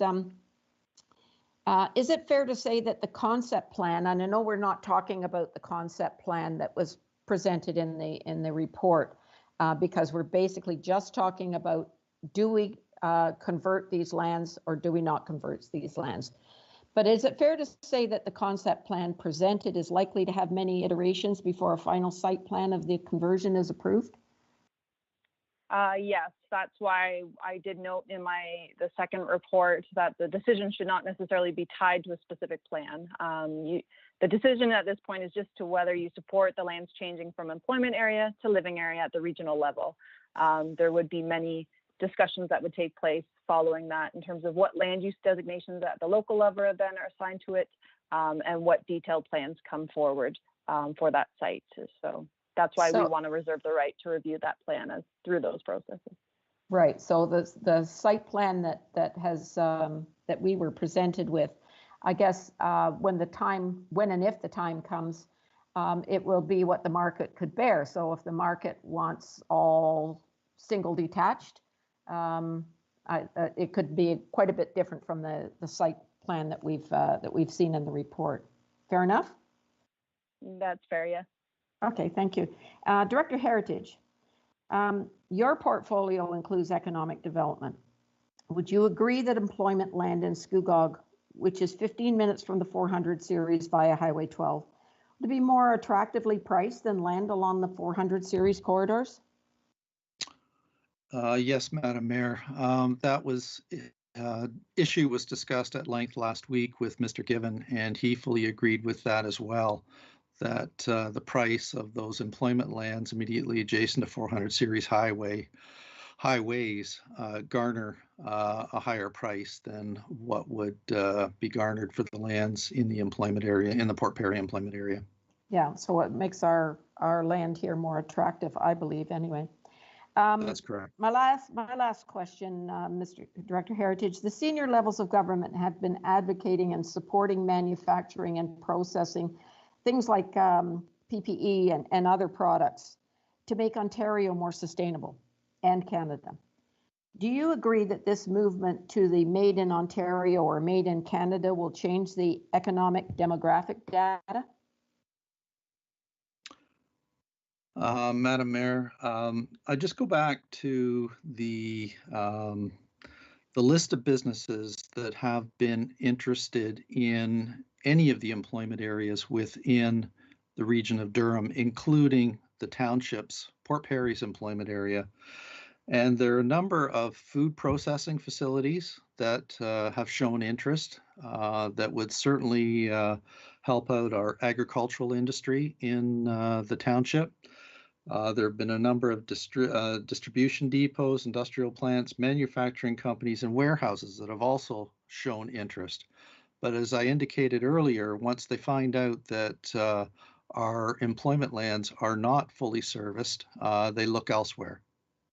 Okay, thank you. That completes my questions. Is there any second round speakers? Councillor Guido? Thank you, Madam Mayor. And my hand was just up from a comment a few minutes ago regarding the EDAC committee. And certainly this was not anything that was endorsed by the EDAC committee simply because it was not brought to the committee for endorsement. So yes, as Councillor Watton stated, this was Mr. Puckrin's correspondence was coming from him as a realtor, but not as the endorsement from the EDAC committee. Thank you. I think he clarified too that it was not a business interest. It was more personal, I think, in his letter. I know he is in real estate, but I think he clarified that was not why he was saying what he was saying, or his opinion. But thank you. Anybody else? Councillor McDougall. Yes, thank you, Madam Mayor. A question, I'm not sure exactly who to ask this to, but you know, when we look at the large tract of land and I look at how it lays, and I can certainly see how possibly, you know, portion of the eastern side of this would marry well into the employment lands that marry right on through to the hospital area. Is there a way for us to qualify support for this such that, you know, if this is looked at holistically and it makes sense for the community, that we can get this to develop together residentially rather than case by case individual landowner coming to the municipality asking for employment lands to be converted? Is that a possibility? Ms. Prentice, do you want to try that? Sure, through you, Madam Mayor. I think from a planning perspective, it is always our intent to look at things comprehensively, so I appreciate that notion.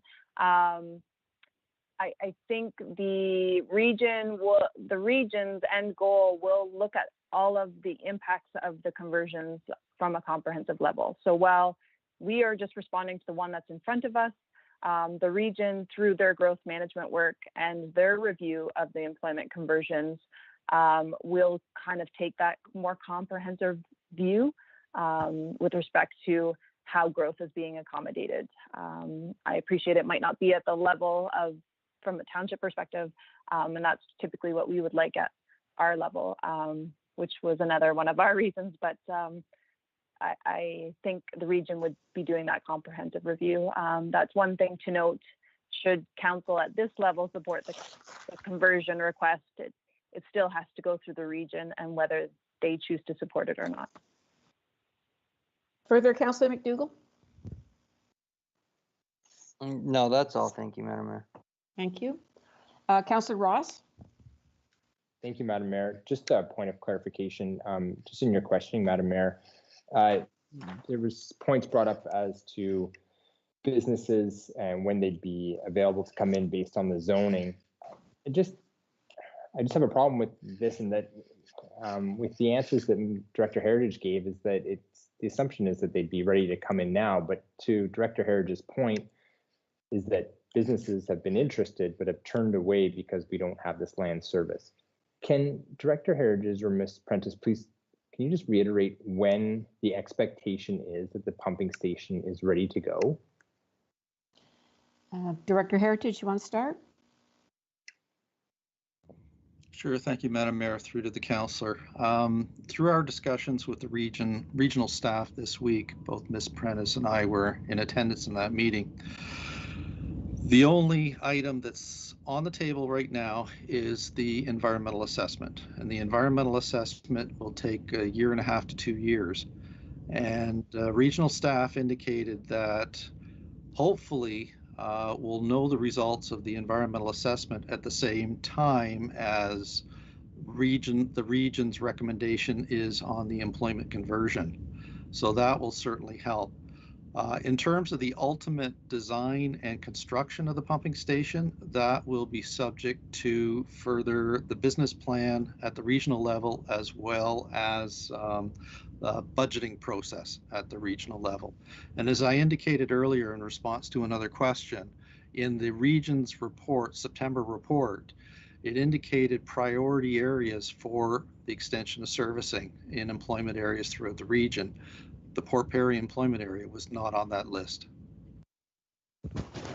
Okay, okay. Thank you very much. I think this is what I'm having difficulties with, is that there's a number of assumptions, and unfortunately they're out of our hands and that they're in the region's hands. And as you said, we're not on the A list to get this done. And, you know, we'd all like to see this land developed one way or another. So thank you for the clarity. That's great. Thank you. I don't see any. Oh, Councillor Watton, you want to wrap up? You're muted, Councillor Watton.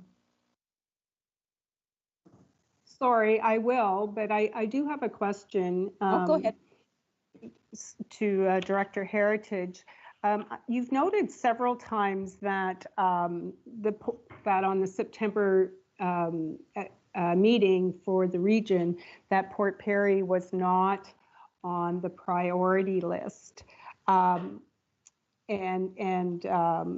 agree, and Mayor Drew and myself, we made a bid or a motion to try and get on that priority list. Do you think that there would be any consideration if we had the potential of someone willing to say, I will service 75 acres immediately for employment lands, that would help move us up on the priority list? Director? Through you, Mayor, to the councillor. We asked that question to regional staff in our meeting, and regional staff had indicated that there are no commitments until a servicing agreement is entered into between the applicant and the region. So who knows how much, if a servicing agreement is entered into, how much or what value would be placed on that, how much money's involved. There are a lot of unanswered questions that it's difficult to make an assessment of that. Yes, but I personally, and in my opinion only, would think that if we had a willing employer, as Robin's report has stated, that they will be looking, the region will be looking for willing landowners and people willing to service the lands and enter into a service agreement. So do you know of anyone else with any of the employment lands who might be interested in servicing the lands when if and when the pumping station were to come in? Have you had any other landowners approach us for moving forward on this? Through you, Madam Mayor, to the councillor, no, I'm not aware of any to date. Okay, so yeah, and I just had one question, if I may, Madam Mayor, to CAO Nix. When we spoke about the tax, when you spoke about the tax ratios, like the 85-15 and not really a set amount, if we were to look at development of, or if Mr. Wanup was to look at development of a long-term care home, what category does that fall into for employment? Would have to verify that to you, Madam Mayor. I have to verify that, but I believe for tax purposes, not for zoning. I believe it falls into a combination of residential and commercial, but I'd have to verify that. Okay, and I don't know who can answer this, but would long-term, for example, a long-term care development or bring a lot of employment to the employment area?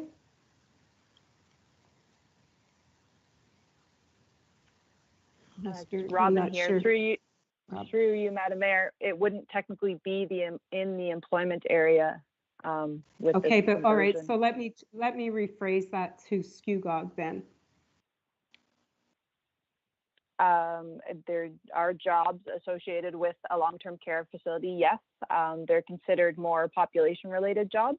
So if you can recall in my first report, I outlined the difference between the two jobs. So they would be considered population-related. Right, but it could quite possibly bring substantial population-related job to our area. I have no further questions, Madam Mayor, and if no one else does, I am willing to close. Yes, please do. I don't have any other hand. Oh, I'm sorry, Councillor Kiesebrink. Please go ahead. Well, thank you, Madam Mayor. Could I just ask a question, just ask a couple more questions? Yes, please, go ahead. Oh, okay. Director Heritage, because the deadline was September for people to present their conversion requests, I'm just confused. I just understood that this is the only one that has come forward for Scugog. So I'm just wondering how other people could still come forward with conversion requests as well. I'm just not following that part. Could you please clarify? Director? Sure. Thank you, Madam Mayor, through you to the councillor. These are solely employment conversion requests. There's no application or development application associated with this request. What I was mentioning earlier was that there's nothing that would prevent another landowner in an employment area to put forward a request through the submission of a development application, an official plan amendment that the region would have to consider through their municipal comprehensive review. So that's the difference. Okay, if I could further, Madam Mayor. So the property in question, 150 acres, half of that 75 acres is in the proposal is being retained as employment lands. Is that correct? Through you, Madam Mayor, to the councillor, that's correct. Okay, so is part of, just to make sure I understand correctly, so part of the proposal that's being presented is to say that with the financial assistance of some mixed housing, townhouses, and what have you, and seniors housing and so on, that the applicant will then be able to proceed with servicing their own employment lands. Is that a correct understanding of the applicant's pitch to us? Through you, Madam Mayor, to the councillor, that is the applicant's proposal, yes. Okay, so to Madam Mayor's questions with respect to timing, if the region completes their review and because this is only us sending it back to the region, they still have to make their own decision. And then if it goes forward, would the applicant, would that then mean that with or without the work that would need to be done after the EA goes forward, which currently we don't have a timeline for, that could mean that potentially, to Mayor Drew's point with respect to timing, that the applicant would have to wait for our zoning bylaw amendment and our official plan review after the region completes theirs, that this applicant could potentially then have their own shovel-ready employment lands done as a part of this. Is that what's being purported? Through you, Madam Mayor, to the councillor, my understanding is that the applicant is claiming that the only way he can service his employment lands is through a conversion of the eastern portion of his lands from employment to residential or living area. Now that request goes back to the region considers it. It ultimately goes to regional council. Regional council makes a decision, and that decision, in terms of a brand new official plan, is forwarded to the ministry for final approval. So it's up to the ministry to make the decisions as to the various elements of that new official plan.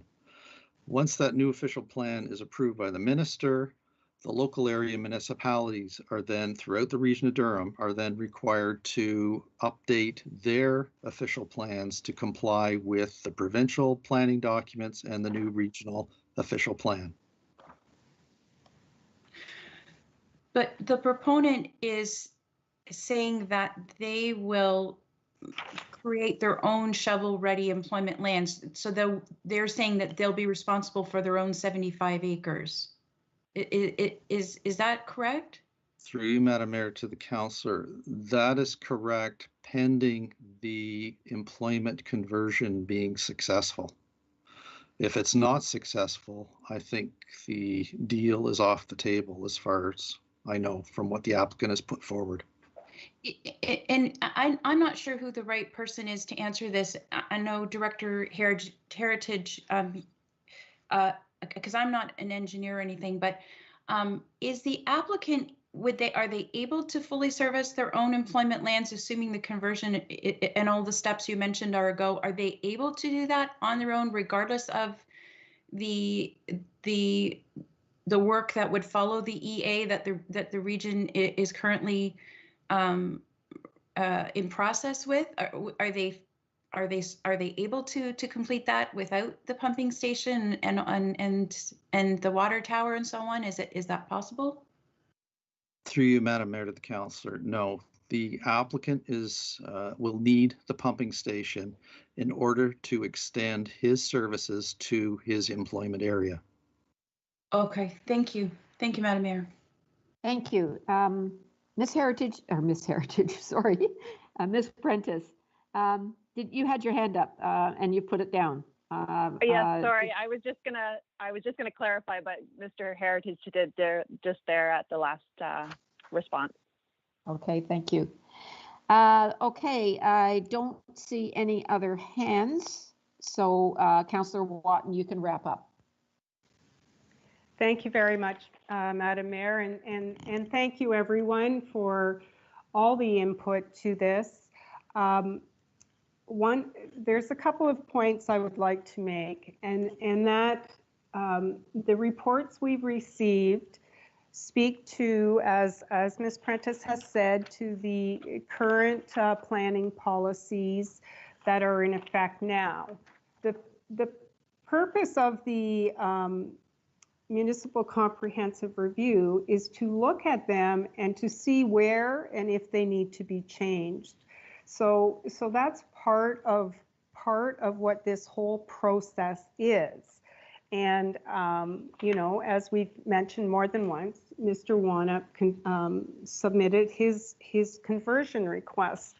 It is quite, my understanding, and I stand to be corrected, if the conversion request is supported, then it will be reflected in the new regional official plan, as far as I understand. And perhaps before I go on, Mr. Heritage, could you just confirm that?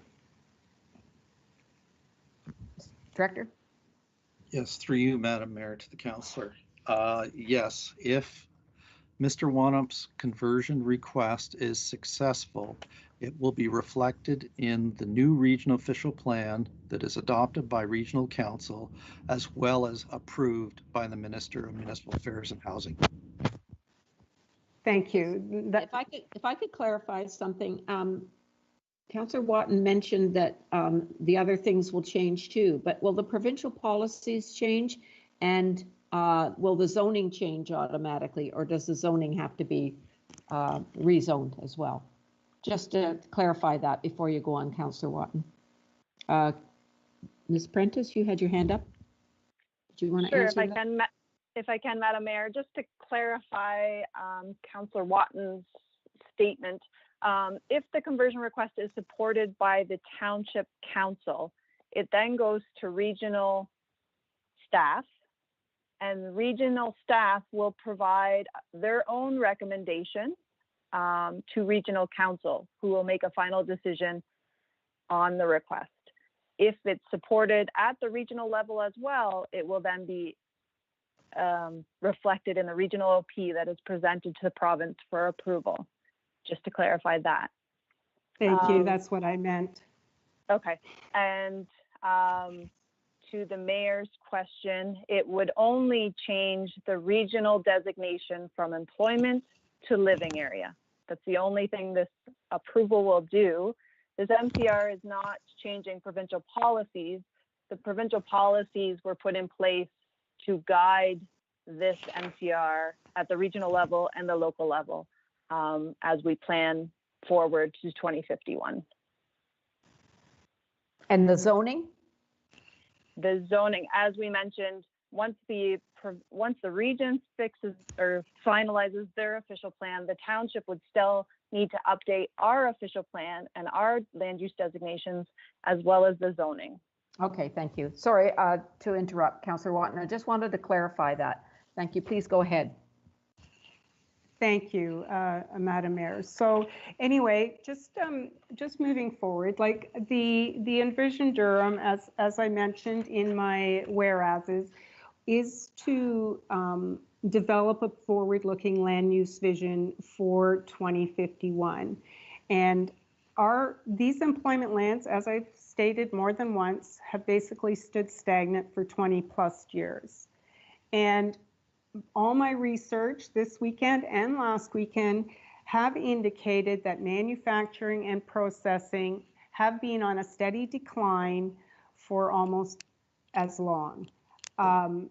To Director Heritage's point, there were many requests in 2015 and 2016, a list we did receive on my request from Ms. Gibb at the region did indicate that there were many requests.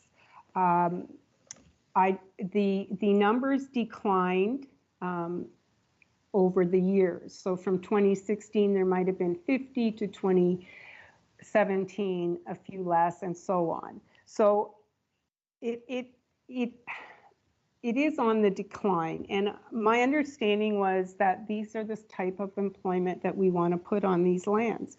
But our chances of attracting this type of industry are even less given the competitiveness of the lands to the south and along the transportation corridors, in my opinion. If we support this conversion, again, it would open up some of the lands owned by Mr. Wanup for employment, and he would be the willing owner and developer to service a portion of his lands to the south. And to Robin's last report, the region will be seeking assurances from participating landowners that the employment lands benefiting from the servicing will meet the conditions to establish market-ready employment lands. I would suggest that, Mr. Wanup is indicating that this would be the case. Again, it will create an environment for higher employment numbers if we look to the opportunities such as long-term care housing, retirement residence, and other options.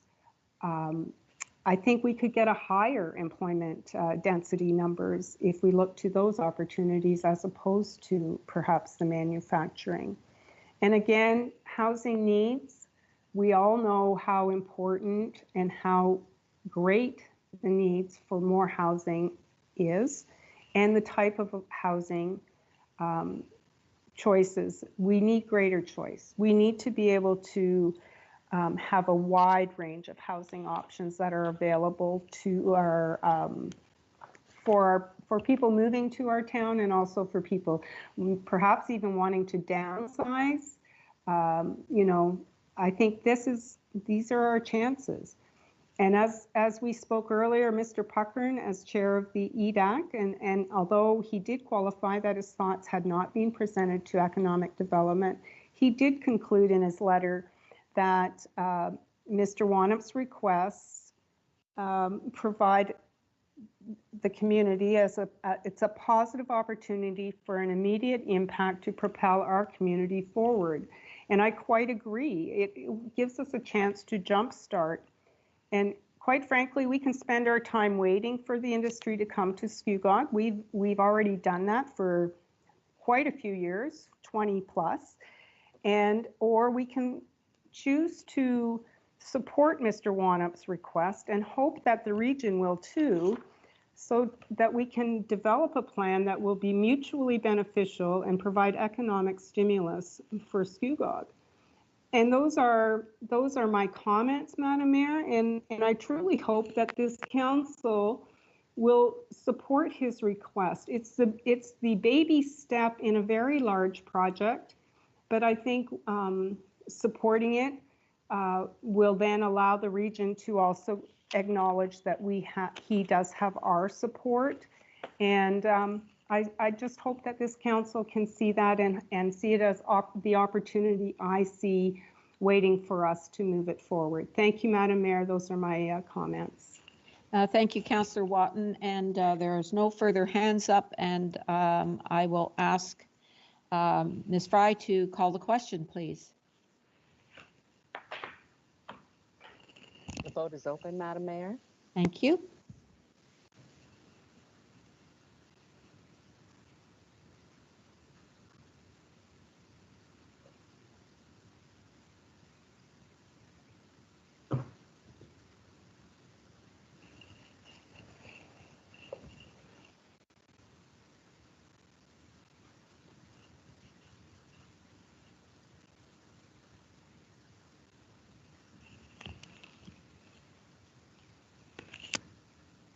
Just waiting on Councillor Kiesebrink, Madam Mayor. Having problems, Councillor Kiesebrink? Give a verbal. Sorry, Madam Mayor. Yes, I am. I'll vote in support. Thank you.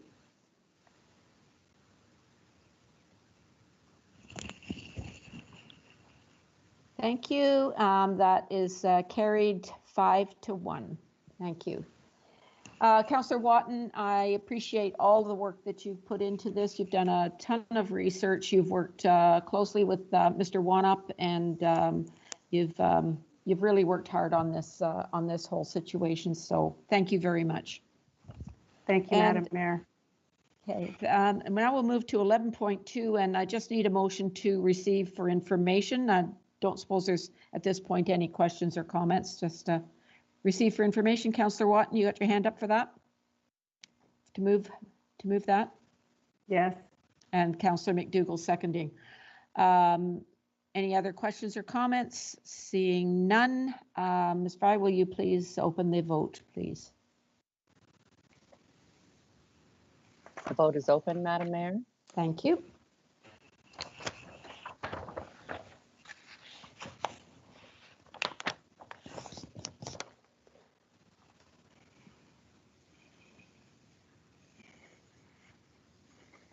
Madam Mayor, I don't have votes for Councillor Kiesebrink or Councillor McDougall.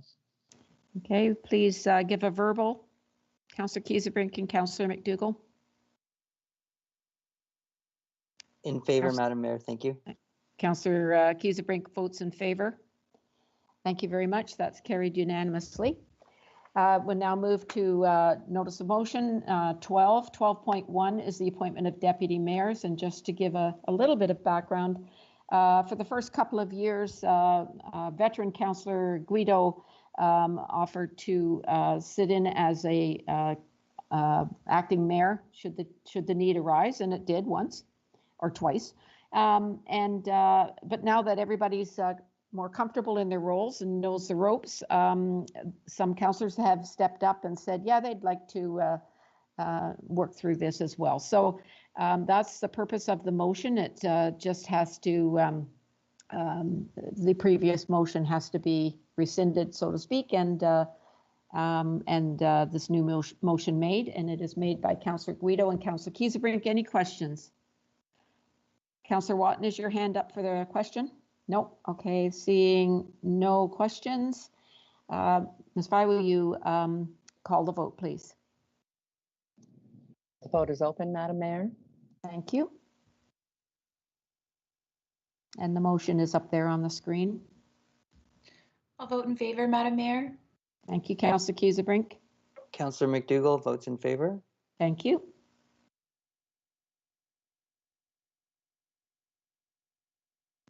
And that's carried unanimously. Thank you very much. And again, Councillor Guido, thank you so much for offering to do that for the first couple of years of our term. And now Thank you. Thank you. 12.2, ice skating at Port Perry Waterfront. Councillor McDougall and Councillor Brown have made this notice of motion that the Township of Scugog endeavor with community partners to restore the ice skating oval similar to the Ice Palace of years ago to Port Perry Waterfront for the 2021 winter season. Councillor McDougall, would you like to speak to your motion? I would like to. Oops, you're cutting out. We're not hearing you, Councillor McDougall. Ice surfaces than I am. Sorry, Madam Mayor, can you hear me? Oh. We can now, but you better start again. You're muted, Councillor McDougall. Oh, goodness, sorry, it's COVID, I think. I was actually hoping that Councillor Brown would speak to my motion, as he's much more eloquent than I am, but I'm just looking for a way for people to get outside and hopefully enjoy themselves in a socially distanced manner. And the old Ice Palace that used to be at the waterfront, maybe perhaps if it's possible to make its way back as a large oval or something, in these times. I'm not sure if there's community partners that could step forward to help us assist that sort of dream, but I think that would be really good this winter for everybody's health and mental health. Yeah, sounds good. Councillor Brown? I just wanted to thank you, and through you, Madam Mayor, just wanted to tell Councillor McDougall, you do good. As I told him in the phone call that we had about this, anything to do with a hockey rink of any kind or a skating rink, I'm in with both feet, or both skates, I suppose, as it were. But I'm happy to support it. I think it's a wonderful idea, and I agree with the councillor, the good councillor, in that at this time of year and at this time of our lives, it's probably more important than we do something like this, if in fact we can, than ever before. So I am fully and totally in support. Well done. Oh, thank you, Councillor Brown. Yes, it sounds like a great idea. I know it was done a few years back, and people really enjoyed it. Have you got in mind any community partners, or like who's going to take on this project? I'm not certain exactly, Madam Mayor, but I did speak to Mr. John Mackey prior to putting this motion forward, knowing that he does have a Zamboni, so he could possibly entertain that. I'm hoping that our staff, recreational staff, could maybe reach out to the BIA and the chamber and see if they might be able to partner with Mr. Mackey and see if this vision is a possibility, especially given the constraints that we're seeing with the recreation. Well, especially the constraints we're seeing now, given that we're moving into the gray zone. So I'm just hoping that recreationally, between us as the municipality, the partners in terms of the BIA, the chamber, Mr. Mackey, et cetera, might be able to make this happen. Okay, and I see that our manager of recreation has got her hand up. Ms. Cornish? Yes, thank you, Mayor. I'd like to speak to Councillor McDougall and Brown's motion. Just a little bit of history. Last year in January, the former CAO requested that I touch base with Mr. Mackey to discuss an initiative to create a skating trail on Lake Scugog. So in that meeting with Mr. Mackey, it was helpful to understand the history of the Ice Palace of 20 years ago. I think I, like Councillor McDougall, have some fond memories of that time. And in that conversation, we discussed some challenges of some initiatives. But my sense from Mr. Mackey would he be on board and excited to help with in whatever capacity he could with some type of skating trail. However, some challenges that would need to be considered is the changing weather. Our weather is much different than it was 20 years ago. His equipment requires 12 inches of ice to safely operate.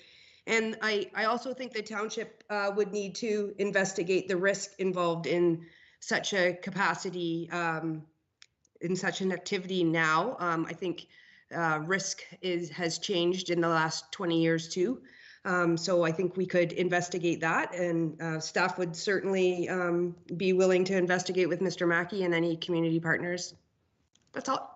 Thank you very much, Ms. Cornish. And I see in the motion it says that we endeavor to do it. So that kind of covers the liability and all of the things that might get in our way. So we will certainly endeavor to move ahead with this.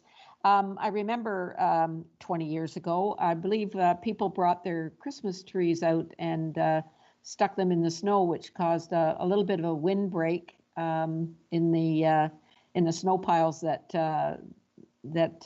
were at the side of the skating, and so that was pretty festive looking too. So thank you very much, Ms. Cornish, for working with this whole thing. And do I have any other questions or comments? And seeing none, Ms. Fry, will you call the question, please? Open the voting, Madam Mayor. Yes. I'll vote in favor, Madam Mayor. Thank you.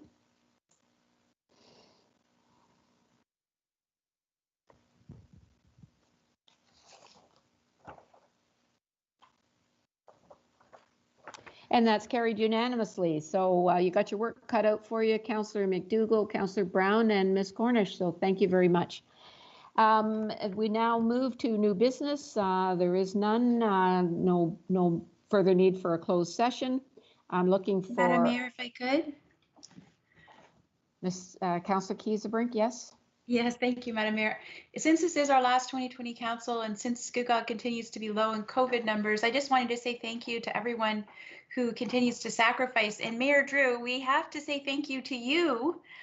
This has been an unprecedented year. Your leadership in these difficult times, along with our former CAO, Paula Lohr, who initiated legislative changes in operational duties for coordinated emergency response to combat COVID-19. I want to thank Fire Chief Mark Burney, who's our township's community emergency management coordinator, all the municipal control group members, Durham emergency management operations staff who work so hard, all of our township staff who've done everything they could to support this community. Thank you to Lori Bowers. I can't believe all the constant changing updates that she's had to provide with as our media contact, and also to our new CAO, Ken Nix, who had to put all his 25 years of municipal experience immediately into action to assist us reviewing our COVID-19 action plans and preparing a full service recovery and contingency.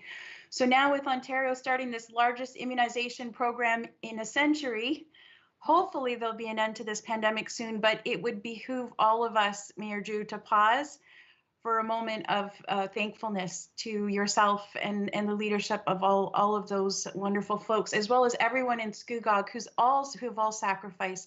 So can we just all say thank you? I just really wanted to take the moment to say that. Thank you, Mayor Drew. Oh, thank you very much, Councillor Kiesebrink. Really very much appreciated. And I think a special mention has to be made to Director Coleman and Manager Shauna Cornish, because the recreation programs and some of the works that had to be done, some of those things had to be kind of turned around on a dime, and they did an incredible job, as did all of staff. So that you mentioned. So thank you very much for that acknowledgement. And before we go to the confirming bylaw, I wanted to acknowledge that tonight is our Director of Corporate Services and Clerk JP Newman's last council meeting in the Township of Scugog. JP has been a tremendously valuable member of the Scugog family and a friend to everyone for over 4 years. He has overcome challenges with professionalism and honor. He is exemplary in any of his duties, and in his time with us is a source of guidance and wisdom. JP is professional at the township table and in his role with the township, but he can also bring levity to a situation and lighten everyone's spirits. JP, while we will miss you in so many ways, we celebrate with you the opportunities and experiences for advancement in your new position in the larger municipality of Clarington. We know you have a bright and exciting future ahead in your career, and we thank you for all your contributions to Scugog. Thank you, JP. We are going to miss you. And I'll call on our CAO, Ken Nix. Thanks, JP. Mr. CAO. Thank you, Madam Mayor. I've only known JP for a short time, and during that time, I've really been impressed with his straightforward approach, his knowledge, and his lack of humor. But, you know, I've grown to know him as a person a bit, and I truly wish he was around longer so I could get to know him better as a person. He seems like a wonderful individual, and I know he is.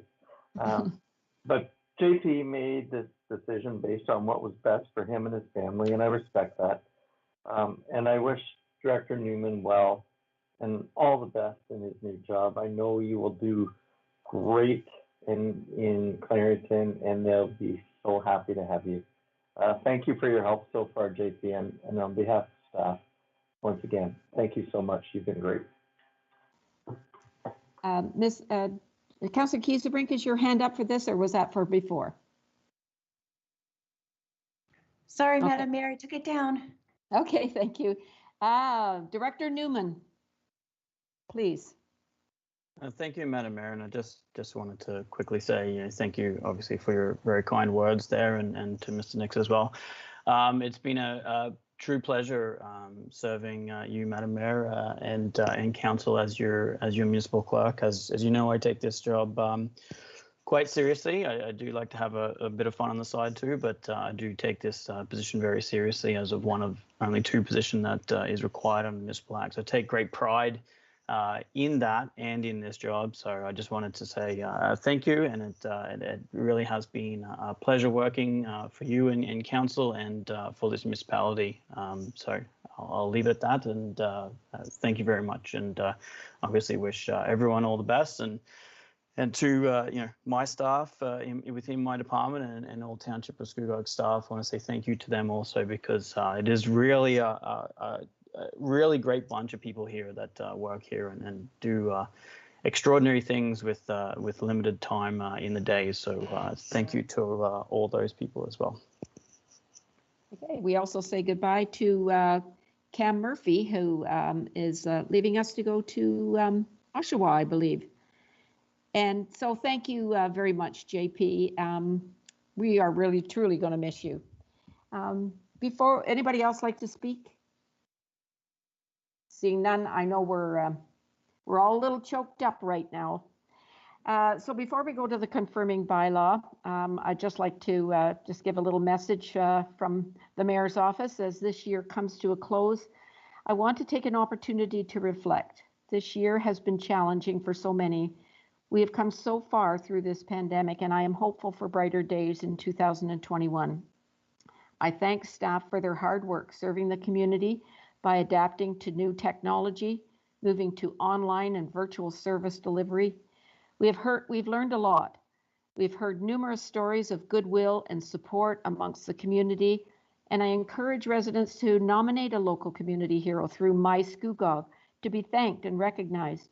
In Scugog, we showed the region our sense of community is strong. This past summer, we also bore witness of Black Lives Matter and the sweeping movement for anti-racism from around the world and even here in Scugog. There is zero tolerance in our township for acts or signs of racism in our community.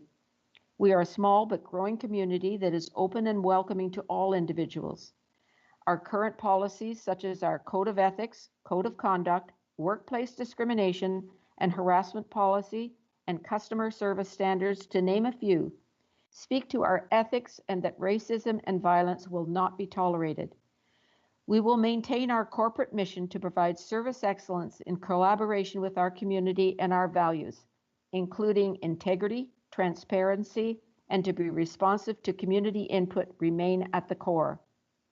We will endeavor to review our internal policies, connect with community, and work with region's newly formed Equity, Diversity, and Inclusion team to identify opportunities to improve, educate, train, and above all, listen as we serve the community. I thank you all and wish you a very happy holidays, Merry Christmas, and a healthy, safe New Year. Thank you, everybody. Enjoy your break. And I'll call for the confirming bylaw motion, please. Mover? Councillor Brown, seconded by Councillor Watton. All those in favor? Ms. Fry? Ms. Fry, will you call the vote, please? Open for voting, Madam Mayor.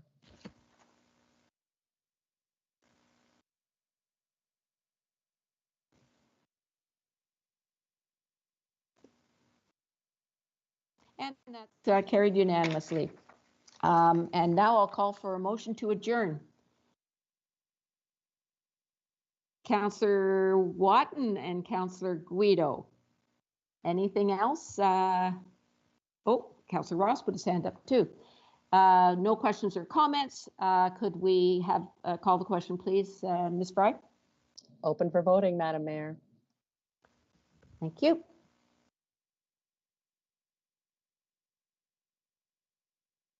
And that's carried unanimously.